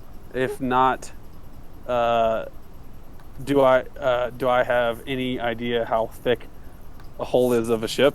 Having only been in a couple, like as if I like got a ridiculously awesome like claw hands, can I just start ripping at the side of the ship and see if that, even if it takes multiple days, would that go through a ship? So it's going to take you some time to accomplish all this because All right, the first but part this was is just one thing. Can I do one or the other? You know what I mean? Like, you can probably get some of these crates that are nearby. okay. Whether or not you can bore through the whole of the ship, I mean, it's. I know it's going to take like multiple days, but if I sat there for a couple hours one night with a fucking, tiger claws, I wonder how much, or like even worse than that if I can think of it. Just going to town. Well, it's also going to take you some time for you to make your alter self alchemical process because you don't have any materials. Mm-hmm. Like, so you're essentially going to have to be like, every time he leaves, you collect your urine. You know what I'm saying? Like, you're going to have to be like, Sure. scraping wood and then like slowly lighting a fire until you have enough like charcoal to use for carbon. And do you know what I'm saying? Like, you're going to have to like slowly very much over so. time, like file down like iron shavings from the bar. So it's gonna take you. It'll be a process, but I know what you're trying to do now. We'll keep track. Okay, cool. I want to do one of those two things, and then whenever you're ready to talk about the other thing, you let me know. All right.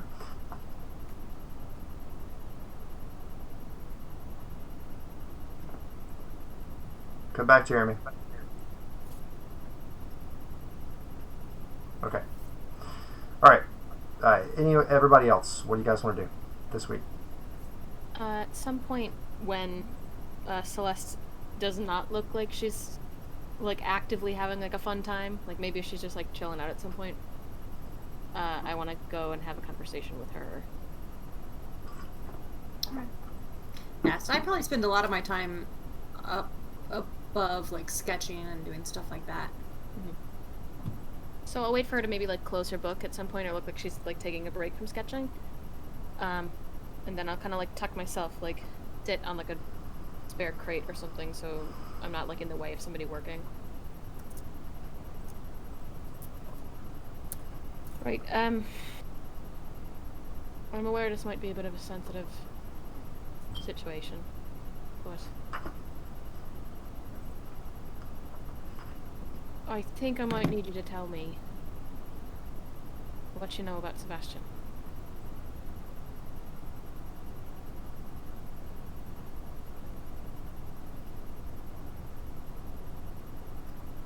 Not much, and obviously not enough.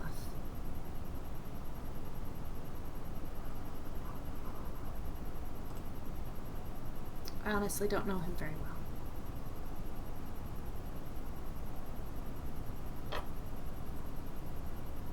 What kind of a fight do you think he's going to put up? Do you know that?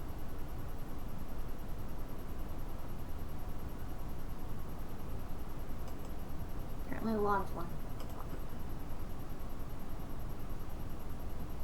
I have my suspicions of, like, where he's from. Seems like he's headed home now, I guess.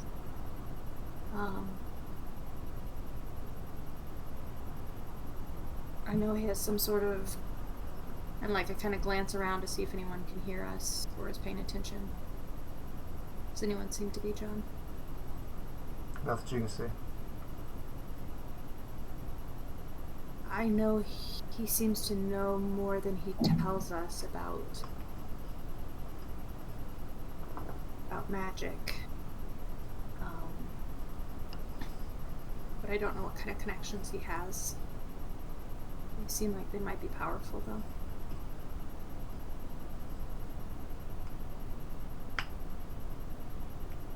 Could be doing all this to find out that Wyatt's hands aren't exactly clean either, but for the time being.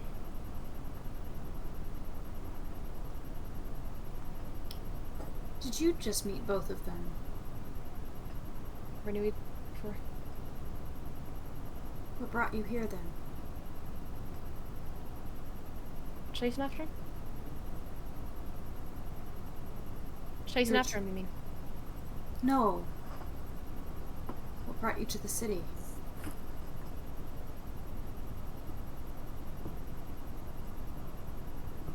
Okay. Lived here. I had to leave. Sometimes I'd like to pop back in and check in on things. Even if it's not worth it, we may not be welcome back in the city anyway, so... Same shit, different day for me. I am sorry about you,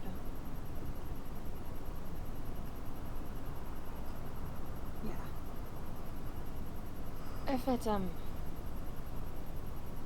If it gets down to it,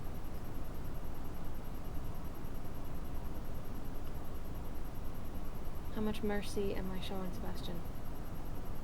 Last.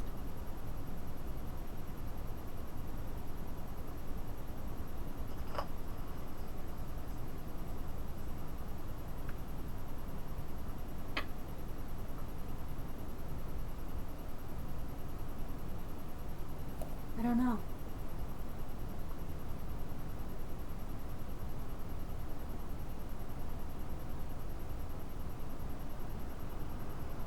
I don't know if I want to see him dead. I don't know if I want to never see him again, and I don't know if...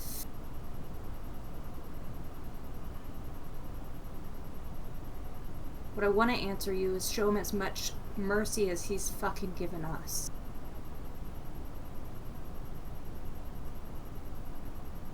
When I'm You're not right. so angry, it makes me feel like he showed us some. We weren't tied. He didn't kill us. You were tied. Oh, really? I asked Miller about this before. Just Wait a Diz was minute, tied. I You was weren't tied up. That's true. Diz was tied. You weren't. Yeah. Thank you. The big one I tied up. Yeah, that's... Hey, wait a minute, the scary one! That's scary! That make me big? Is that, 'cause I got tied up. Why take that as a There compliment? you go. Why? The one I fear most in this party I tied up. Oh, Kill thank him! you. That's a compliment, at least. You didn't even get a rug. He must really be terrified of me. I don't know what a good strategy is to call someone the big one. Guys can finish your conversation now. So I don't know. What does your gut say? My gut has a tendency to do foolish things. So I think Clearly mine too. the smart thing to do would be, if we find Wyatt, give him first dibs. I agree. And then we go from there.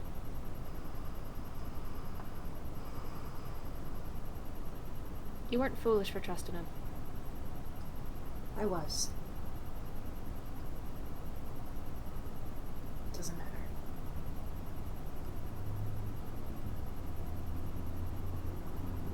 I was even more stupid for wanting him.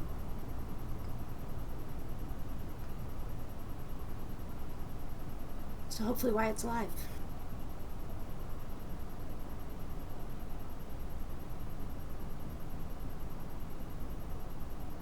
All right. So you guys sit there in silence and stare out the ocean, which is much nicer than the part of the bay shore that's really close to land. The water is a deeper blue, where it's a little grayer towards the coast. And you guys have passed the fog layer that's kind of near the mouth of the bay as well. And so out here the sun is bright. There are some clouds on the horizon, but it's actually kind of lovely out. Back to the other ship, the guiding light, Sebastian. Depending on how far we fast forward through this, I just want to try to pick up whatever kind of like rudimentary sea stuff, like to pass the time. Okay. And if it's so, I'll like try to like pick up any of that stuff in the daytime, and then in the nighttime, just think about the moment that I was able to start using these like warlock abilities and what the fuck that is. Just kind of like contemplate that, I guess. Okay. And depending on how long we go, probably like the 5th or 6th day, I'll go back to Hamish and ask him what kind of languages he speaks. And I don't know if we get that far or not. So. And Wyatt, I'm correct, and you just continue on doing what you're doing. It depends on if Bast is in the hold with me at night or if he's in his fancy fucking cabin. Can you answer that, Sebastian? I think for like the first like 4 or 5 nights, I'll just try to stay down there, and then if it comes to naught, Right. eventually I'll probably move up.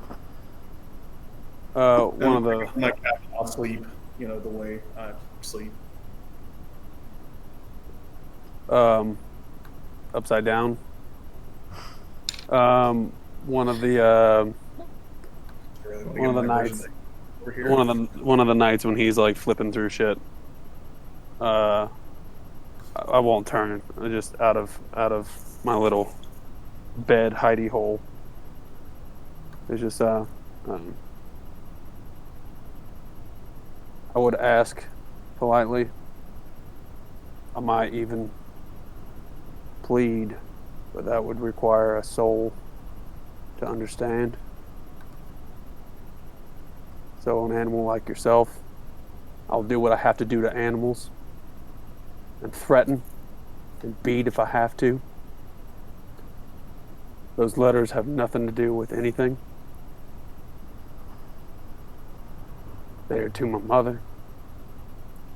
And if anything should happen to them, I swear on everything I have, will have, or ever did have, that I will kill the girl you're doing this for.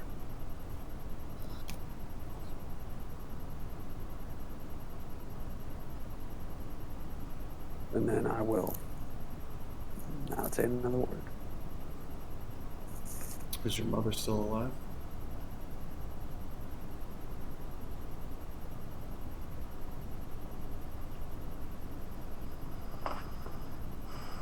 I don't speak to animals.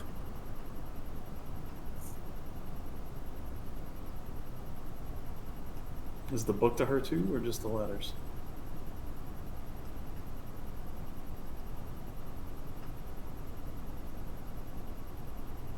What did you do to piss these people off? To do this heinous shit to my sister and send me across the whole fucking world to find you.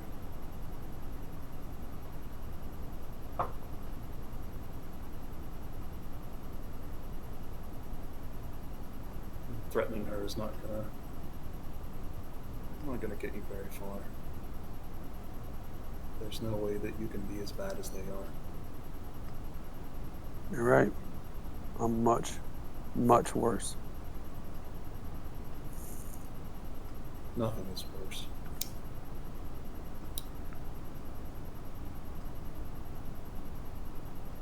All right. So to just go back to reading before you go to sleep? Okay.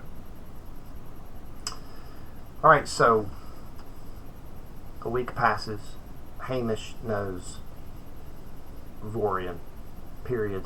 End of story. And Find out who knows more information from him if he knows anybody. the captain speaks Vorian and Volian. You speak very briefly with him. And, but he says, look, if you're looking for scholars, just go back home.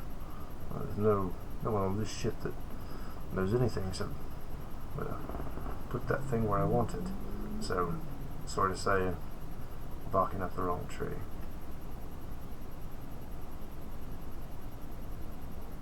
Just wait.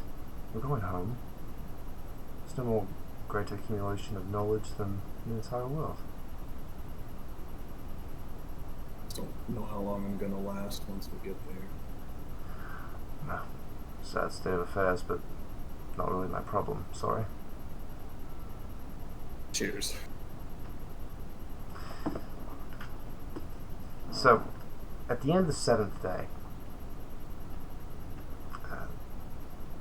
the guiding light's still on its course, and the instigator is tracking south by southeast, and you're about to turn east and head out into the really open ocean, heading towards Dane itself.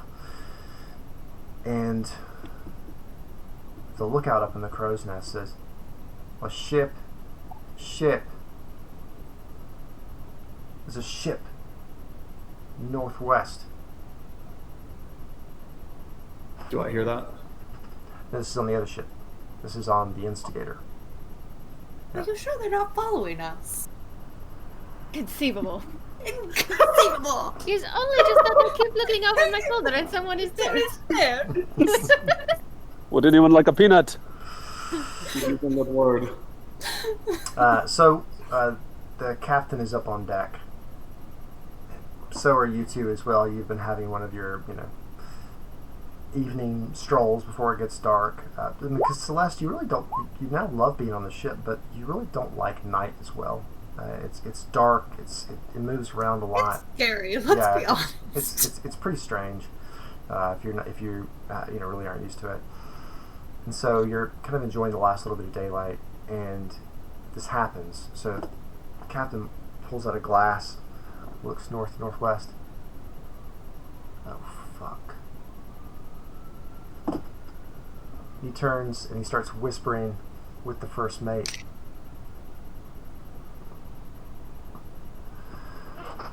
And he starts barking out a series of orders that you immediately know Diz means that he is desperately trying to get some more speed. Ship we're after, or So it's the ship is Northwest? northwest. So you're So going we're being southeast. followed. Correct. oh, can I go over to starboard and see if I can see it without a looking glass?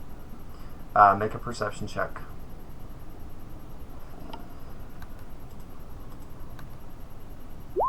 $18. There's a speck that if you were to the untrained eye, probably would have missed it. But yeah, there's something out there. But it's far. But there's two things you do get from this. It's far away, and you can still see it.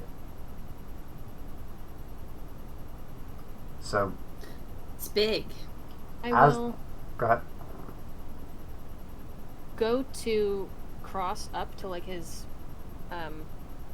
top deck where he might be, and then think better of it, and then just grab whatever rope somebody needs me to haul to get the sails even more unfurled, or whatever they need me to You do. start to do that, and then out of the corner of his eye, he sees you, and he says, "Diz, come here. Drop it and then go. Somebody know where you're going?"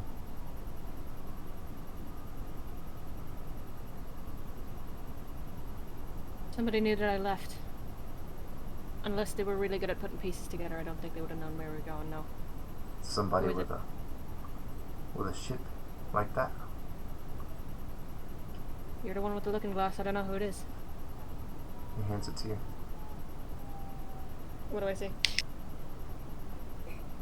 It's still far away, but your vision leaps in through the glass, and you can see what looks like a little toy galleon with 3 massive sails with black, white, and gold on them. Look at the boat. Big boat. Are those the colors of the Great Western counterpart? The RE. Yeah.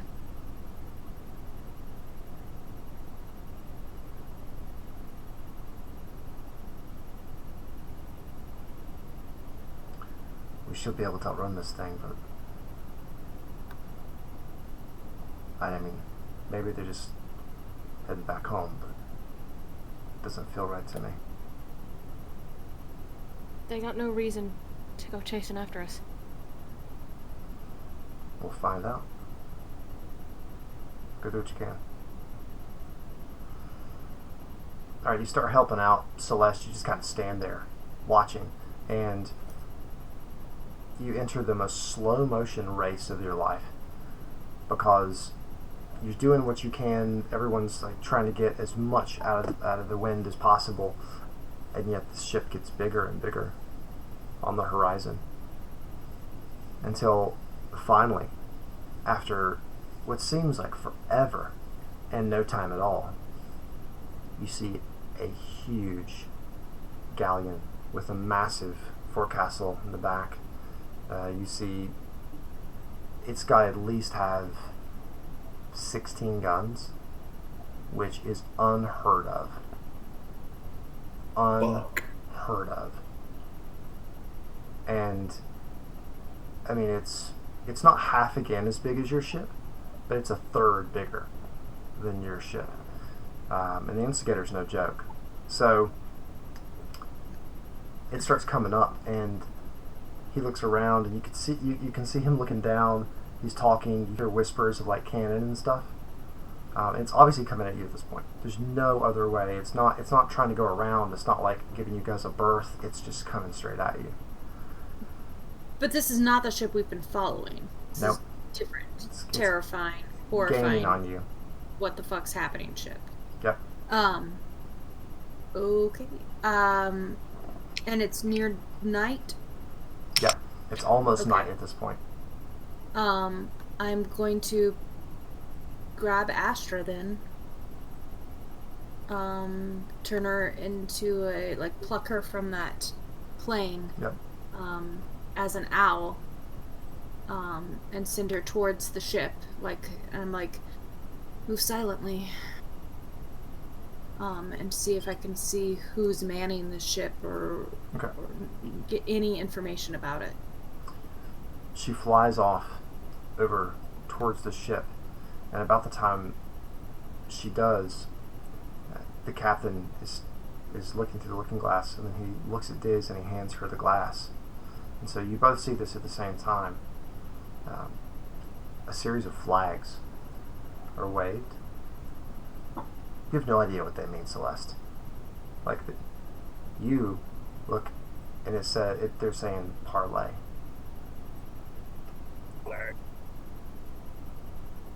As I'm handing the glass over, they want to parlay.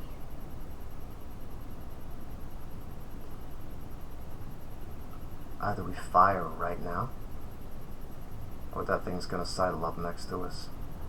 And if the conversation doesn't go the way we want it, yeah, you know.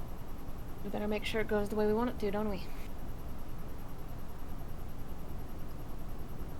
I guess so. You're outgunned, Garrick. We're not shooting at it.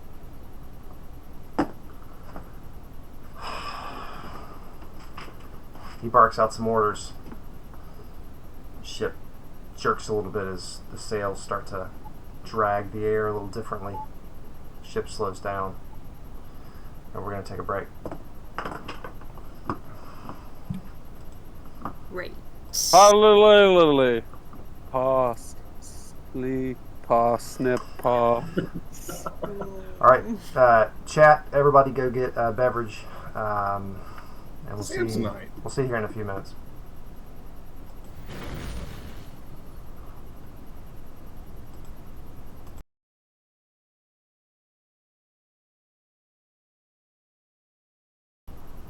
Since I've been kidnapped. Fair enough. And we're Touche. back. Oh man, that was the last night I spent in that dungeon. It's the last time you put a knife in me. Okay. Okay. God. I had to go get tiramisu. You know, Yeah, would it's a anyone D&D like night. to, I was about to ask what we were having for dessert tonight. It will always be tiramisu or chocolate chip cookies because I'm a boss, and by boss I mean I feel I can comfort in the regular things over and over again. Wow. That's so amazing. All right. Also, a friend of mine just had to leave the stream, or you watching it, but she said my character reminded her of Rocket, and I was like, that's the coolest comparison ever. Like the raccoon? He's not a raccoon. I'm not a raccoon. He's a trash panda. I would do the voice, but Jeremy would make fun of me. So, I know.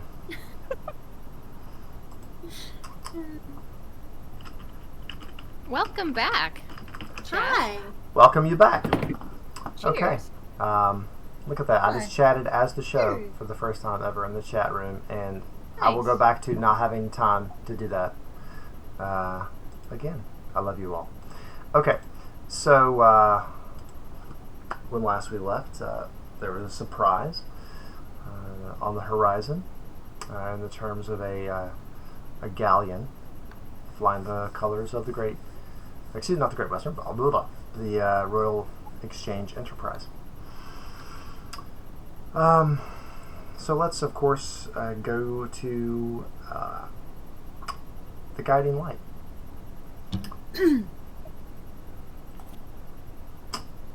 It's night on the 7th day. What are you guys doing?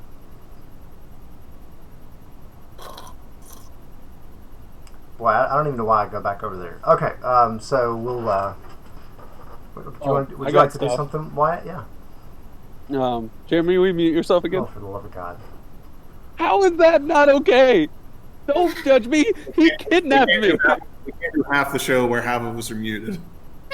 Yes, we can. Watch. Mute yourself. Anyway. I don't think Jeremy turned his sound off. Some bitch. Then John will fucking type it. All right. That's fun to listen to. Good job, audience. So no, this is actually useful. So I do think we will get to a point soon where, and I know this is an unusual circumstance, right? I mean, like, you guys are antagonists to each other at the moment, so that is difficult. That is difficult and difficult to play. But soon, we should be able to play independently of one another. Your characters will go do something else, and then everyone else, you're good enough players to act like you don't know. Yeah, I didn't mute myself the last time either. You're an asshole. Jeff is so mad right now. Look, watch the little corner of my screen when I mute. Let's not do this. Oh, here we go. Okay. If you mess up my stream, Jeffrey, we're gonna have issues. Come back. Don't you blame me for this shenaniganism. I mean, it's mainly my fault because I allowed this Really, to happen. Jeremy's fault for lying. Okay, so what are you doing I'll type it to you. besides eating tiramisu? I can't trust Jeremy. I can't trust Jeremy anymore. Got some tiramisu. Can't wait till we can be real friends in person, Jeff, and I'm gonna try to grab some shit outside of my cage With his claw Yeah. hands. with his claw hands. You are the worst fucking human. And You then just told me to do something, I didn't do it. I never said I was going to. and then I will. Yeah. Yeah. Okay, I guess so- that's all I'll do. So you try and and grab a crate nearby and pull it over to you. Is that right? Yep. All right. I want you to make an athletics check. 47,000. That's Really strong. what kind of dice is that? It's funny Did you say that he's. did you say acrobatics or athletics? Athletics. It's funny that he's needed Diz to move so many things. 14. Very important. 14. You're able to get your claw into a barrel, but I mean this is at full stretch because these things aren't exactly up against the cage itself, and so you can't quite pull it. You're like trying, like you feel your shoulder just pull and separate, like almost separate a little bit. You pull it back. Try again. It's. I mean, these are big, heavy crates that are stacked on top of each other. If you work on it and try, you might be able to do that. It might be easier for you just to like kind of like claw through the side of it. You're not sure. That's fine. That's fine. I mean, I'm doing this for an entire evening because there's no sleep in there. Then I have the entire night to work on that. Okay. You sleep. Entire day to work on that. Are you sleeping during the day? No, I'll sleep at night. I'll do that all day. No one's down here. At some point, you will sleep. Is my point. Yes, at some point I shall sleep. Okay, great. All right, so you spend your time trying to pull and scrape at this crate, and that's going to take you most of the night. Back on the instigator, this galleon slowly pulls up alongside you, and you do see 8 guns on the side facing you, gleaming in the star and moonlight.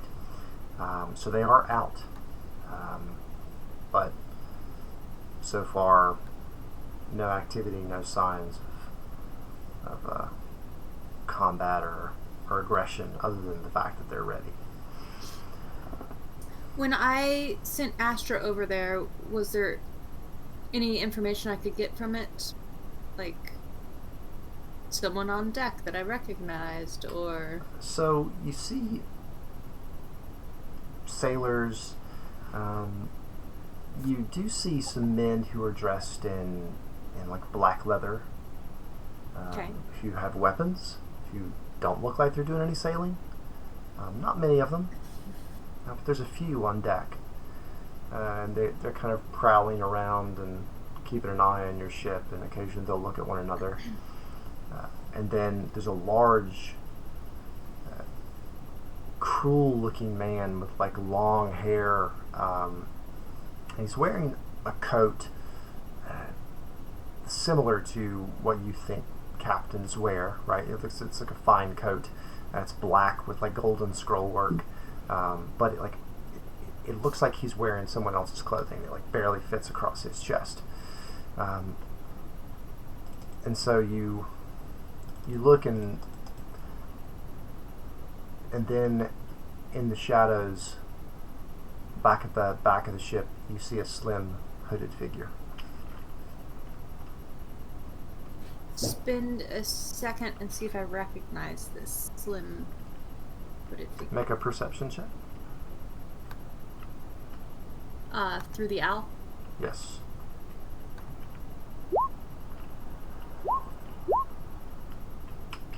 So I add 3, so it is 22. Holy shit. It is Mira. Interesting. Alright, so I'll pull myself back and I'll turn to Diz and be like, do you remember that woman we met at the Jilted Maiden? Mira? She watched us shove off. Well, she seems to be watching more than just that now. They've got no reason to come after us. They told us we had a fortnight. Maybe they didn't trust that we were going to be back. Either way, there's not much we can do. They can't reasonably expect us to work with 2 of us are missing. It's true. It's also possible they want a different arrangement since some, We've got nothing to hide from him. You're right. Come on, So maybe a aggressive or not parlay will be first. fine.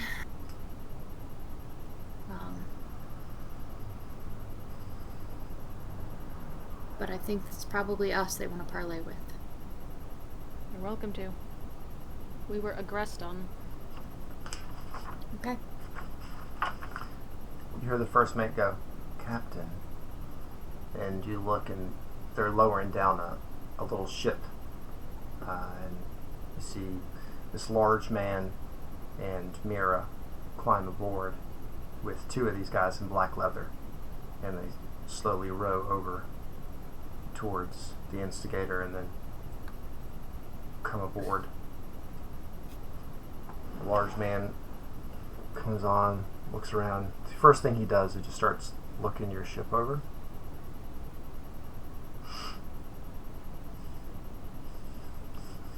It's a nice ship y'all got. Been through a lot, ain't it? Well, if that's not passive aggressive. Can I help you, gentlemen? Think so. But, I don't think I'm the one you're going to get the pleasure of speaking with. More's pity. Pity. 80 then. How can I help you? Mira kind of slowly walks around him. She looks at the two of you. It's good to see you again. And she looks over at the captain and she says, "I presume this is your fine vessel?" "It is. And I'm quite curious as to why you would come in for a conversation. Let's go down to my quarters." He makes his way down below deck to his cabin. Making his way. Does she seem like she just wants to talk to him? She doesn't say anything. She doesn't look at the two of you. Does she follow him? They start making their way down with them. I'm just gonna follow him.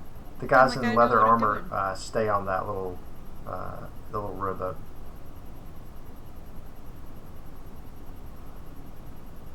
Do you guys go down with them? Oh yeah. Okay. I just follow I'm- like I'm supposed to be. I put a hand on Celeste's shoulder You don't and think wait we so that should we're go? like half a step behind them. But I will also follow, yeah. Okay. So you guys make your way down and into the captain's quarters. It is a little cramped at this point with all of you in there, and this guy does take up quite a bit of room. But he sits down in one of the chairs facing the captain's desk, and so does Mira, which leaves the two of you guys standing. And Awkward. Rude. I'll put myself on like the side of the desk so it seems like I'm not standing behind them to be threatening. Yeah. So Garrick says, "Okay, look. What are you doing? What is this? We have no quarrel with the Royal Exchange. We're just a simple merchant vessel going about our business. There's no reason for you to be interested in us whatsoever." The big guy says, "I mean, he's not wrong, but he is wrong. So, unfortunately," and Mira puts a hand on the large man's arm and says, "I've got it from here. I would like to take a load off of you. So, I'm willing to offer you something in exchange for us ferrying your passengers to their destination." He looks over at you, Diz, and then looks back and says, "I don't think that is something you'd be interested in. You've already taken the contract on, and I mean to see it through. Be that as it may, you'll know that we are a fairly influential company in this ocean. There's a lot we could offer a ship like yours. And all we're asking is to let us go ahead and take them off of your hands, and we'll make sure they get to where they're going. We mean them no harm. In fact, Make an insight check. quite the opposite. Okay. Go ahead. I'd like to do the same. 6. Ugh. 5. One of these days we'll be good at stuff. Perfect. Does she What actually did you- mean us harm? What did you get, Celeste?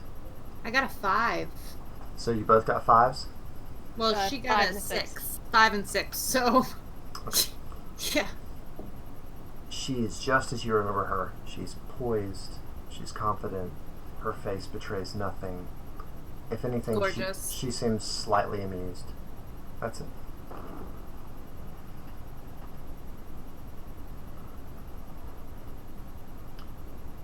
Right. I still... Look, I don't really understand what this is about. And he looks at you, Diz, like this kind of, what did you do? Kind of expression.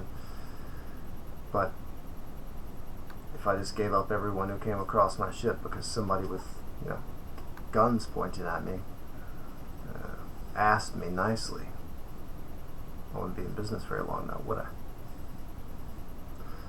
Perhaps not. But also, maybe you wouldn't have to be in business at all. We're willing to ask for you instead to carry something for us. If it gets to its destination, you will be paid 5,000 gold.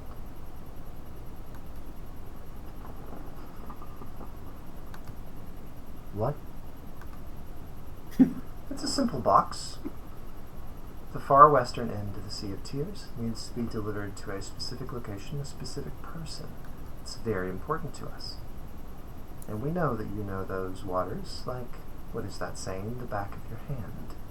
So, we will make sure that the two ladies here get to where they are going after we pick up their friends. Where are you going, Mira? Well, you're going east, darling. Right, after that.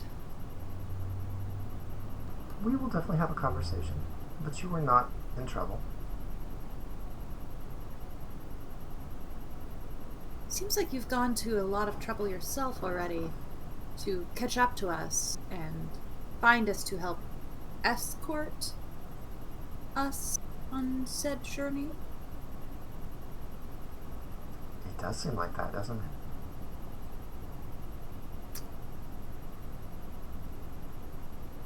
Makes me feel important. She looks at you and she says, and isn't that a wonderful feeling? It also makes me wonder why we're so important. Well, I believe we'll have plenty of time to talk about it very soon when you're in our much more spacious quarters. I don't think we have agreed on that just yet, though. Haven't we? And she looks at the captain, and Diz, you look at him, and he's going,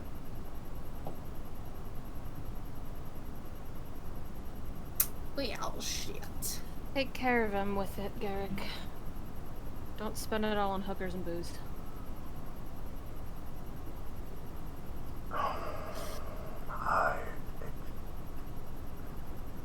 Diz, it's, I mean, it's, what am I supposed to, It's a business, Garrick. yeah, you're gonna be alright. I don't know. If I end up alright, I'll look you up sometime. If you ain't gonna be alright, I'll tell the boys to light them things now. You're outgunned, Garrick. I told you that before. Yeah, but I got the captain sitting stupidly right in front of me. The big guy just smiles. I suddenly love Garrick. Get your coin, Garrick. That's why we're all in this business.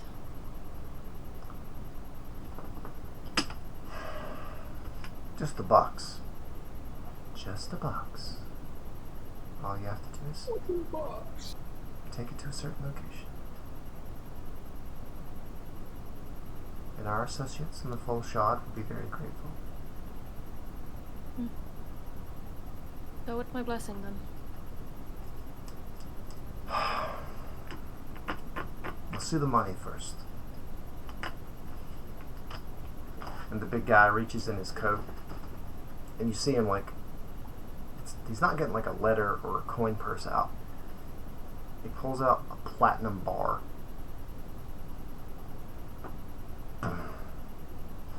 Thuds on the desk. And you guys can see that same symbol of Eldmore.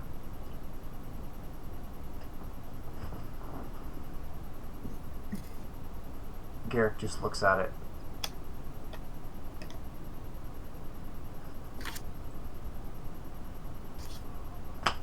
Fuck. Okay. He takes it, and it's like somewhere in his desk. You don't even see him move his hands, really. I'm sorry, Diz.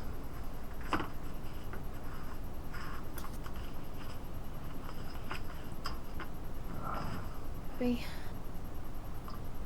Then after that, Mira gets out a letter, a very thick, large letter, and she hands it. She's all the coordinates and everything are in there.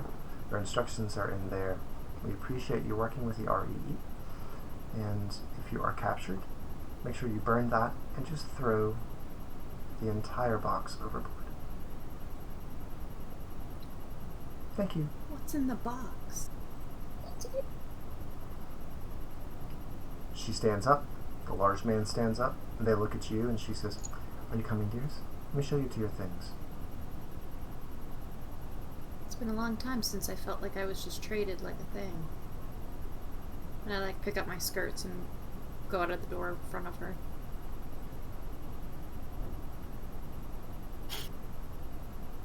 All right. They march you over. You guys go down the side of the ship. Celeste very gingerly climbing down a ladder in a ship in the middle of the open ocean is very different than anything you've ever done before, and it takes you quite a while, but Diz goes before you and like helps you down into the boat, and they row you back over. You go up into this new ship, and you look and you see the sails furl in the night, and you watch as the Instigator slowly begins to tack south and then slowly turn, heading back east, or back west, I mean, and then start heading back the way it came. And soon it's nighttime and you can't see anything. I'll keep an eye on it until I'm sure it's out of like gunning range, so that I know they're not about to pull something like really shady on us. And then I can't watch it go anywhere. Correct. So they leave you alone for a second, just standing there watching this as this happens, until night takes the ship and it slips off into the distance and you can't see anything, and you turn and Mira's just been standing there waiting. I think you at least owe us our passage that we'd already paid for. Oh. Okay. What was that? 100 gold, I believe. Fine. Ram, could you 800 gold. give the 10,000. give the girls 100 gold? He looks at her. A What are you piece. talking about? I'm not going to. It was 100 gold each. It's true. As if money will be important. Oh, fine. Come with me.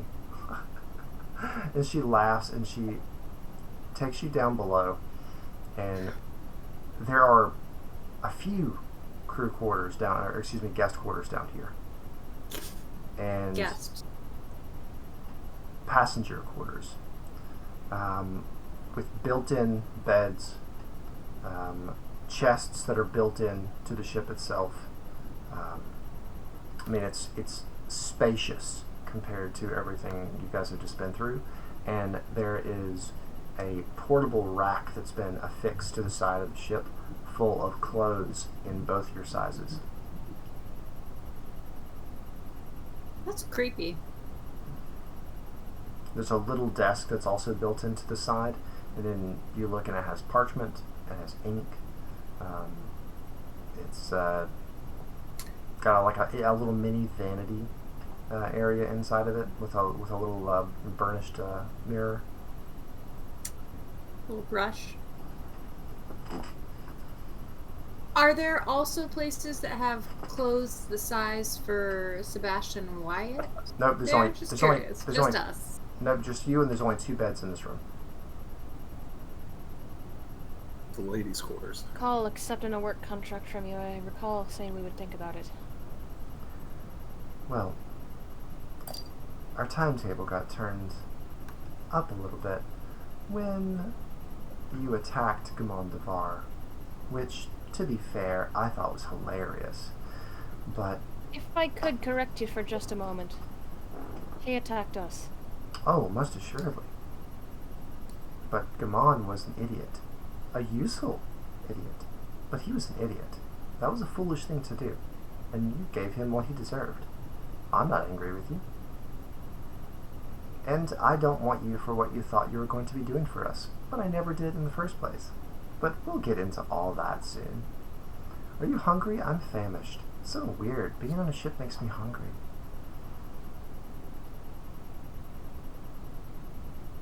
Please. So you go to the 3rd passenger room, which is larger than the cabin's room in the Instigator. And there's a table, there's food, wine. Obviously her things are there. She sits down, makes herself comfortable, and waves for you both to sit down. There is a tall, slim, elven woman in the room who is clad in white, fine clothing with her hair pulled back. She's this like very silky dark hair that's kind of pulled back in a silver clasp. And as soon as you walk in, she arranges a series of goblets and starts pouring wine. Just for shiggles, does that woman look in any way familiar? No. See if the wine's poison. Yeah, I'm like, I don't touch anything. Right. So, I have a lot of questions, but I don't know where to begin, so perhaps you should.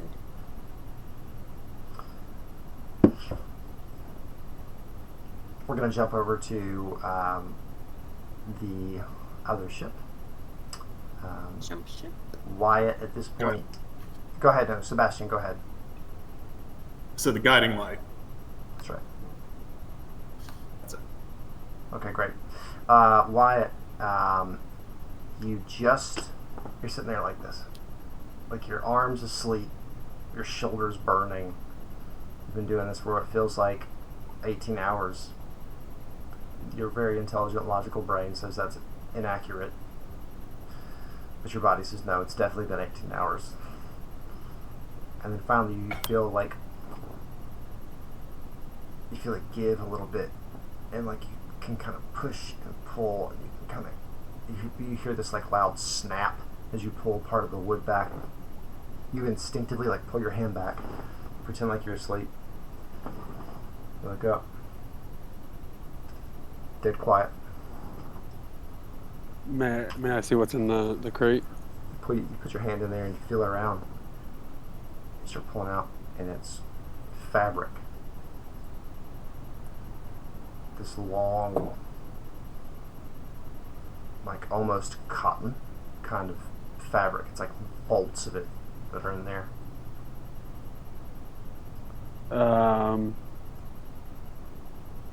Yeah, I'll go ahead and take that, and I'll string it up like very ostentatiously around my cell so that it's like very clear I got some fabric, but just for some privacy. Uh, and yeah, um, I'm very very happy with that, and that will help me with my other project, which I don't know if Jeremy knows about or not, but that project. Okay. All right, Sebastian, do you want to do anything? Okay. All right, so back to the new ship. Who would know? Who knew we'd have 3 ships in one night, one session? I did. So you guys sit down. Don't take the wine. Mira does. She takes it and takes a large sip, and she says, oh, "That's better." So, I'm sure you have questions.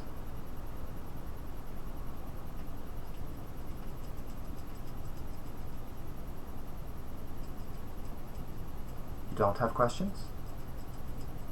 For Mira. What's that? What do you want us for, Mira? Well, you see, there's something curious about one of you, the 4 of you. We're not really sure, but we have ways of detecting certain opportunities. And when we encountered all of you at our office, one of those pieces of detection said there was something interesting about you. Like when she says this, like there's this minute where I feel almost like seasick, and I just remember being sucked into this strange, weird world, and I feel nauseous. Yeah. If you could look at Celeste right now, she like literally turns a shade of green, but your eyes are just completely focused on Mira as she's saying this. And she continues, and opportunities like this are rare. Very rare, and potentially very valuable to us. So I had to make sure that we interacted with you and explored if there was a way that you could come to work for us and we could discover if this is real. And then you fought Command Bar, you fled, I followed you. You went to Sebastian's home, but then only he came out with a carpet, which was odd, so I followed him. And then when I saw him get on the ship, I knew something had went wrong. So You followed us to his home? Oh, of course. You followed us this whole time. You want something from us, and you just watched them drag my mother into the streets? It sounds cruel from your perspective. It doesn't sound cruel. I think it's inherently cruel. You do realize that we are a foreign power operating beyond our borders. You do realize this is my mother and my life, and it's not about, like, powers. You just watched them rip my home apart. But no, continue. What would you like from me? She holds a finger up and she says, Athelia, make a note to bring Celestina. Alright, we'll remedy that. So, I want to let you know that this is an opportunity, and it is a miraculous, wonderful opportunity. One that comes from the highest places from within our kingdom. But we need the others as well, because it could be one or all of you. We're not sure yet. So we're going to find your friends.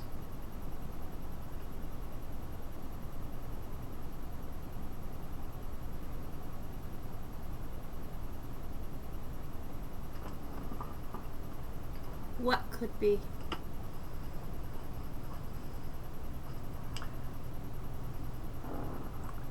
I am not privy to all information.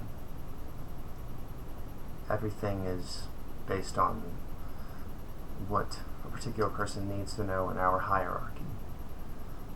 All I know for sure is that this is incredibly important to people that are incredibly important.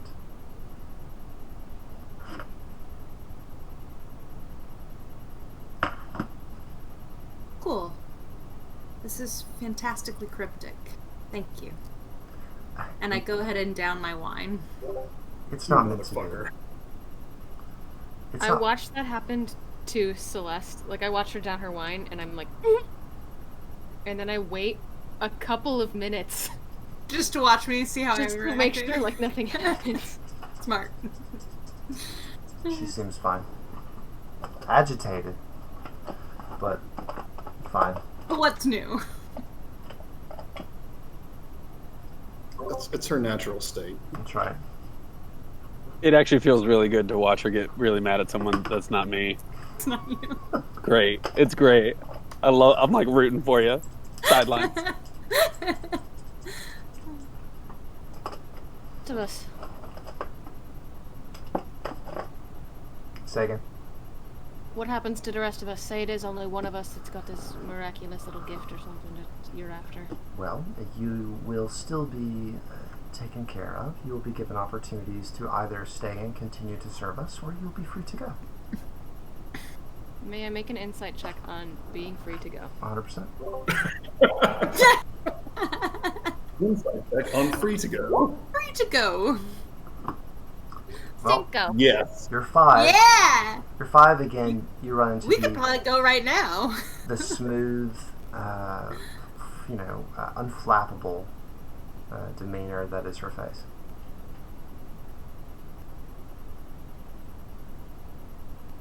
How will you determine which of us is special? I will not, but in order to gain your trust, I will tell you that this is not my project. This is Calix Drodana's project himself. And I'm assuming you don't know who he is. This is Madison. That's the eternal ruler guy? No, Never mind. no, very good question. That's Misnect. Yveth Nasect is the eternal lord of the kingdom. He's the king, right? That's Jeff's dad. That's right. Jeff's dad, no!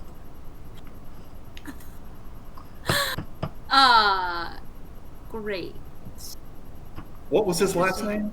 Welcome aboard, McKinney. Thanks for joining. Calix Drodana.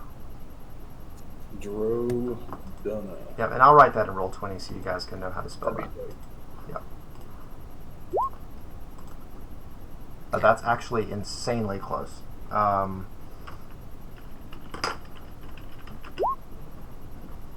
Oh man, I was so wrong. Oh, I can't I wait was- to see how bad I was. I always like trying.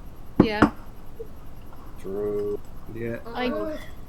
I'm afraid I've never met his acquaintance. Mira, can you illuminate me, please? He is the Chancellor of Tomes and Minister of Cultural Illumination. He is over the entire royal enterprise. This is something important to him. This is something that he values more than anything. And therefore it's important to me. And I only tell you this to prove to you that we are seeking you to cooperate with us. We are not abducting you. We are being upfront and honest, as is our way. Could I insight check that? Sure.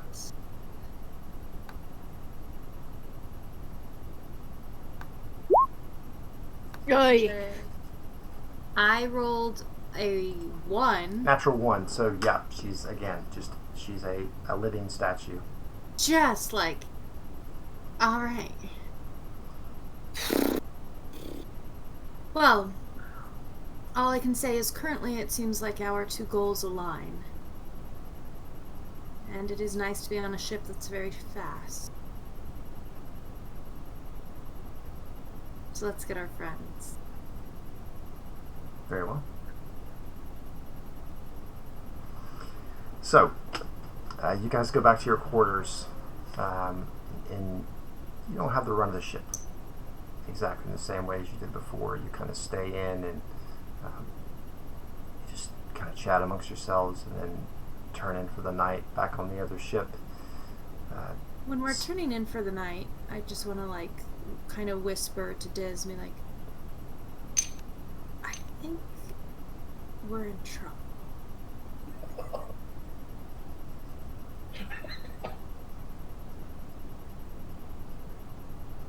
I wouldn't disagree with you. And I'm sorry you felt like something to be traded, Celeste, but I had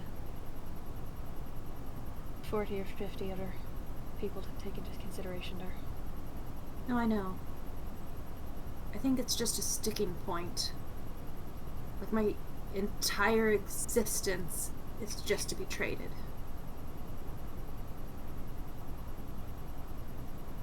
So, that's not on you.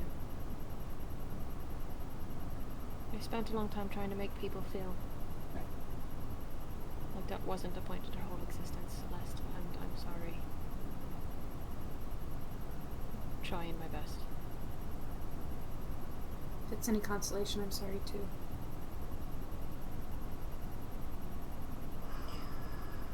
So, I'm going to do a really quick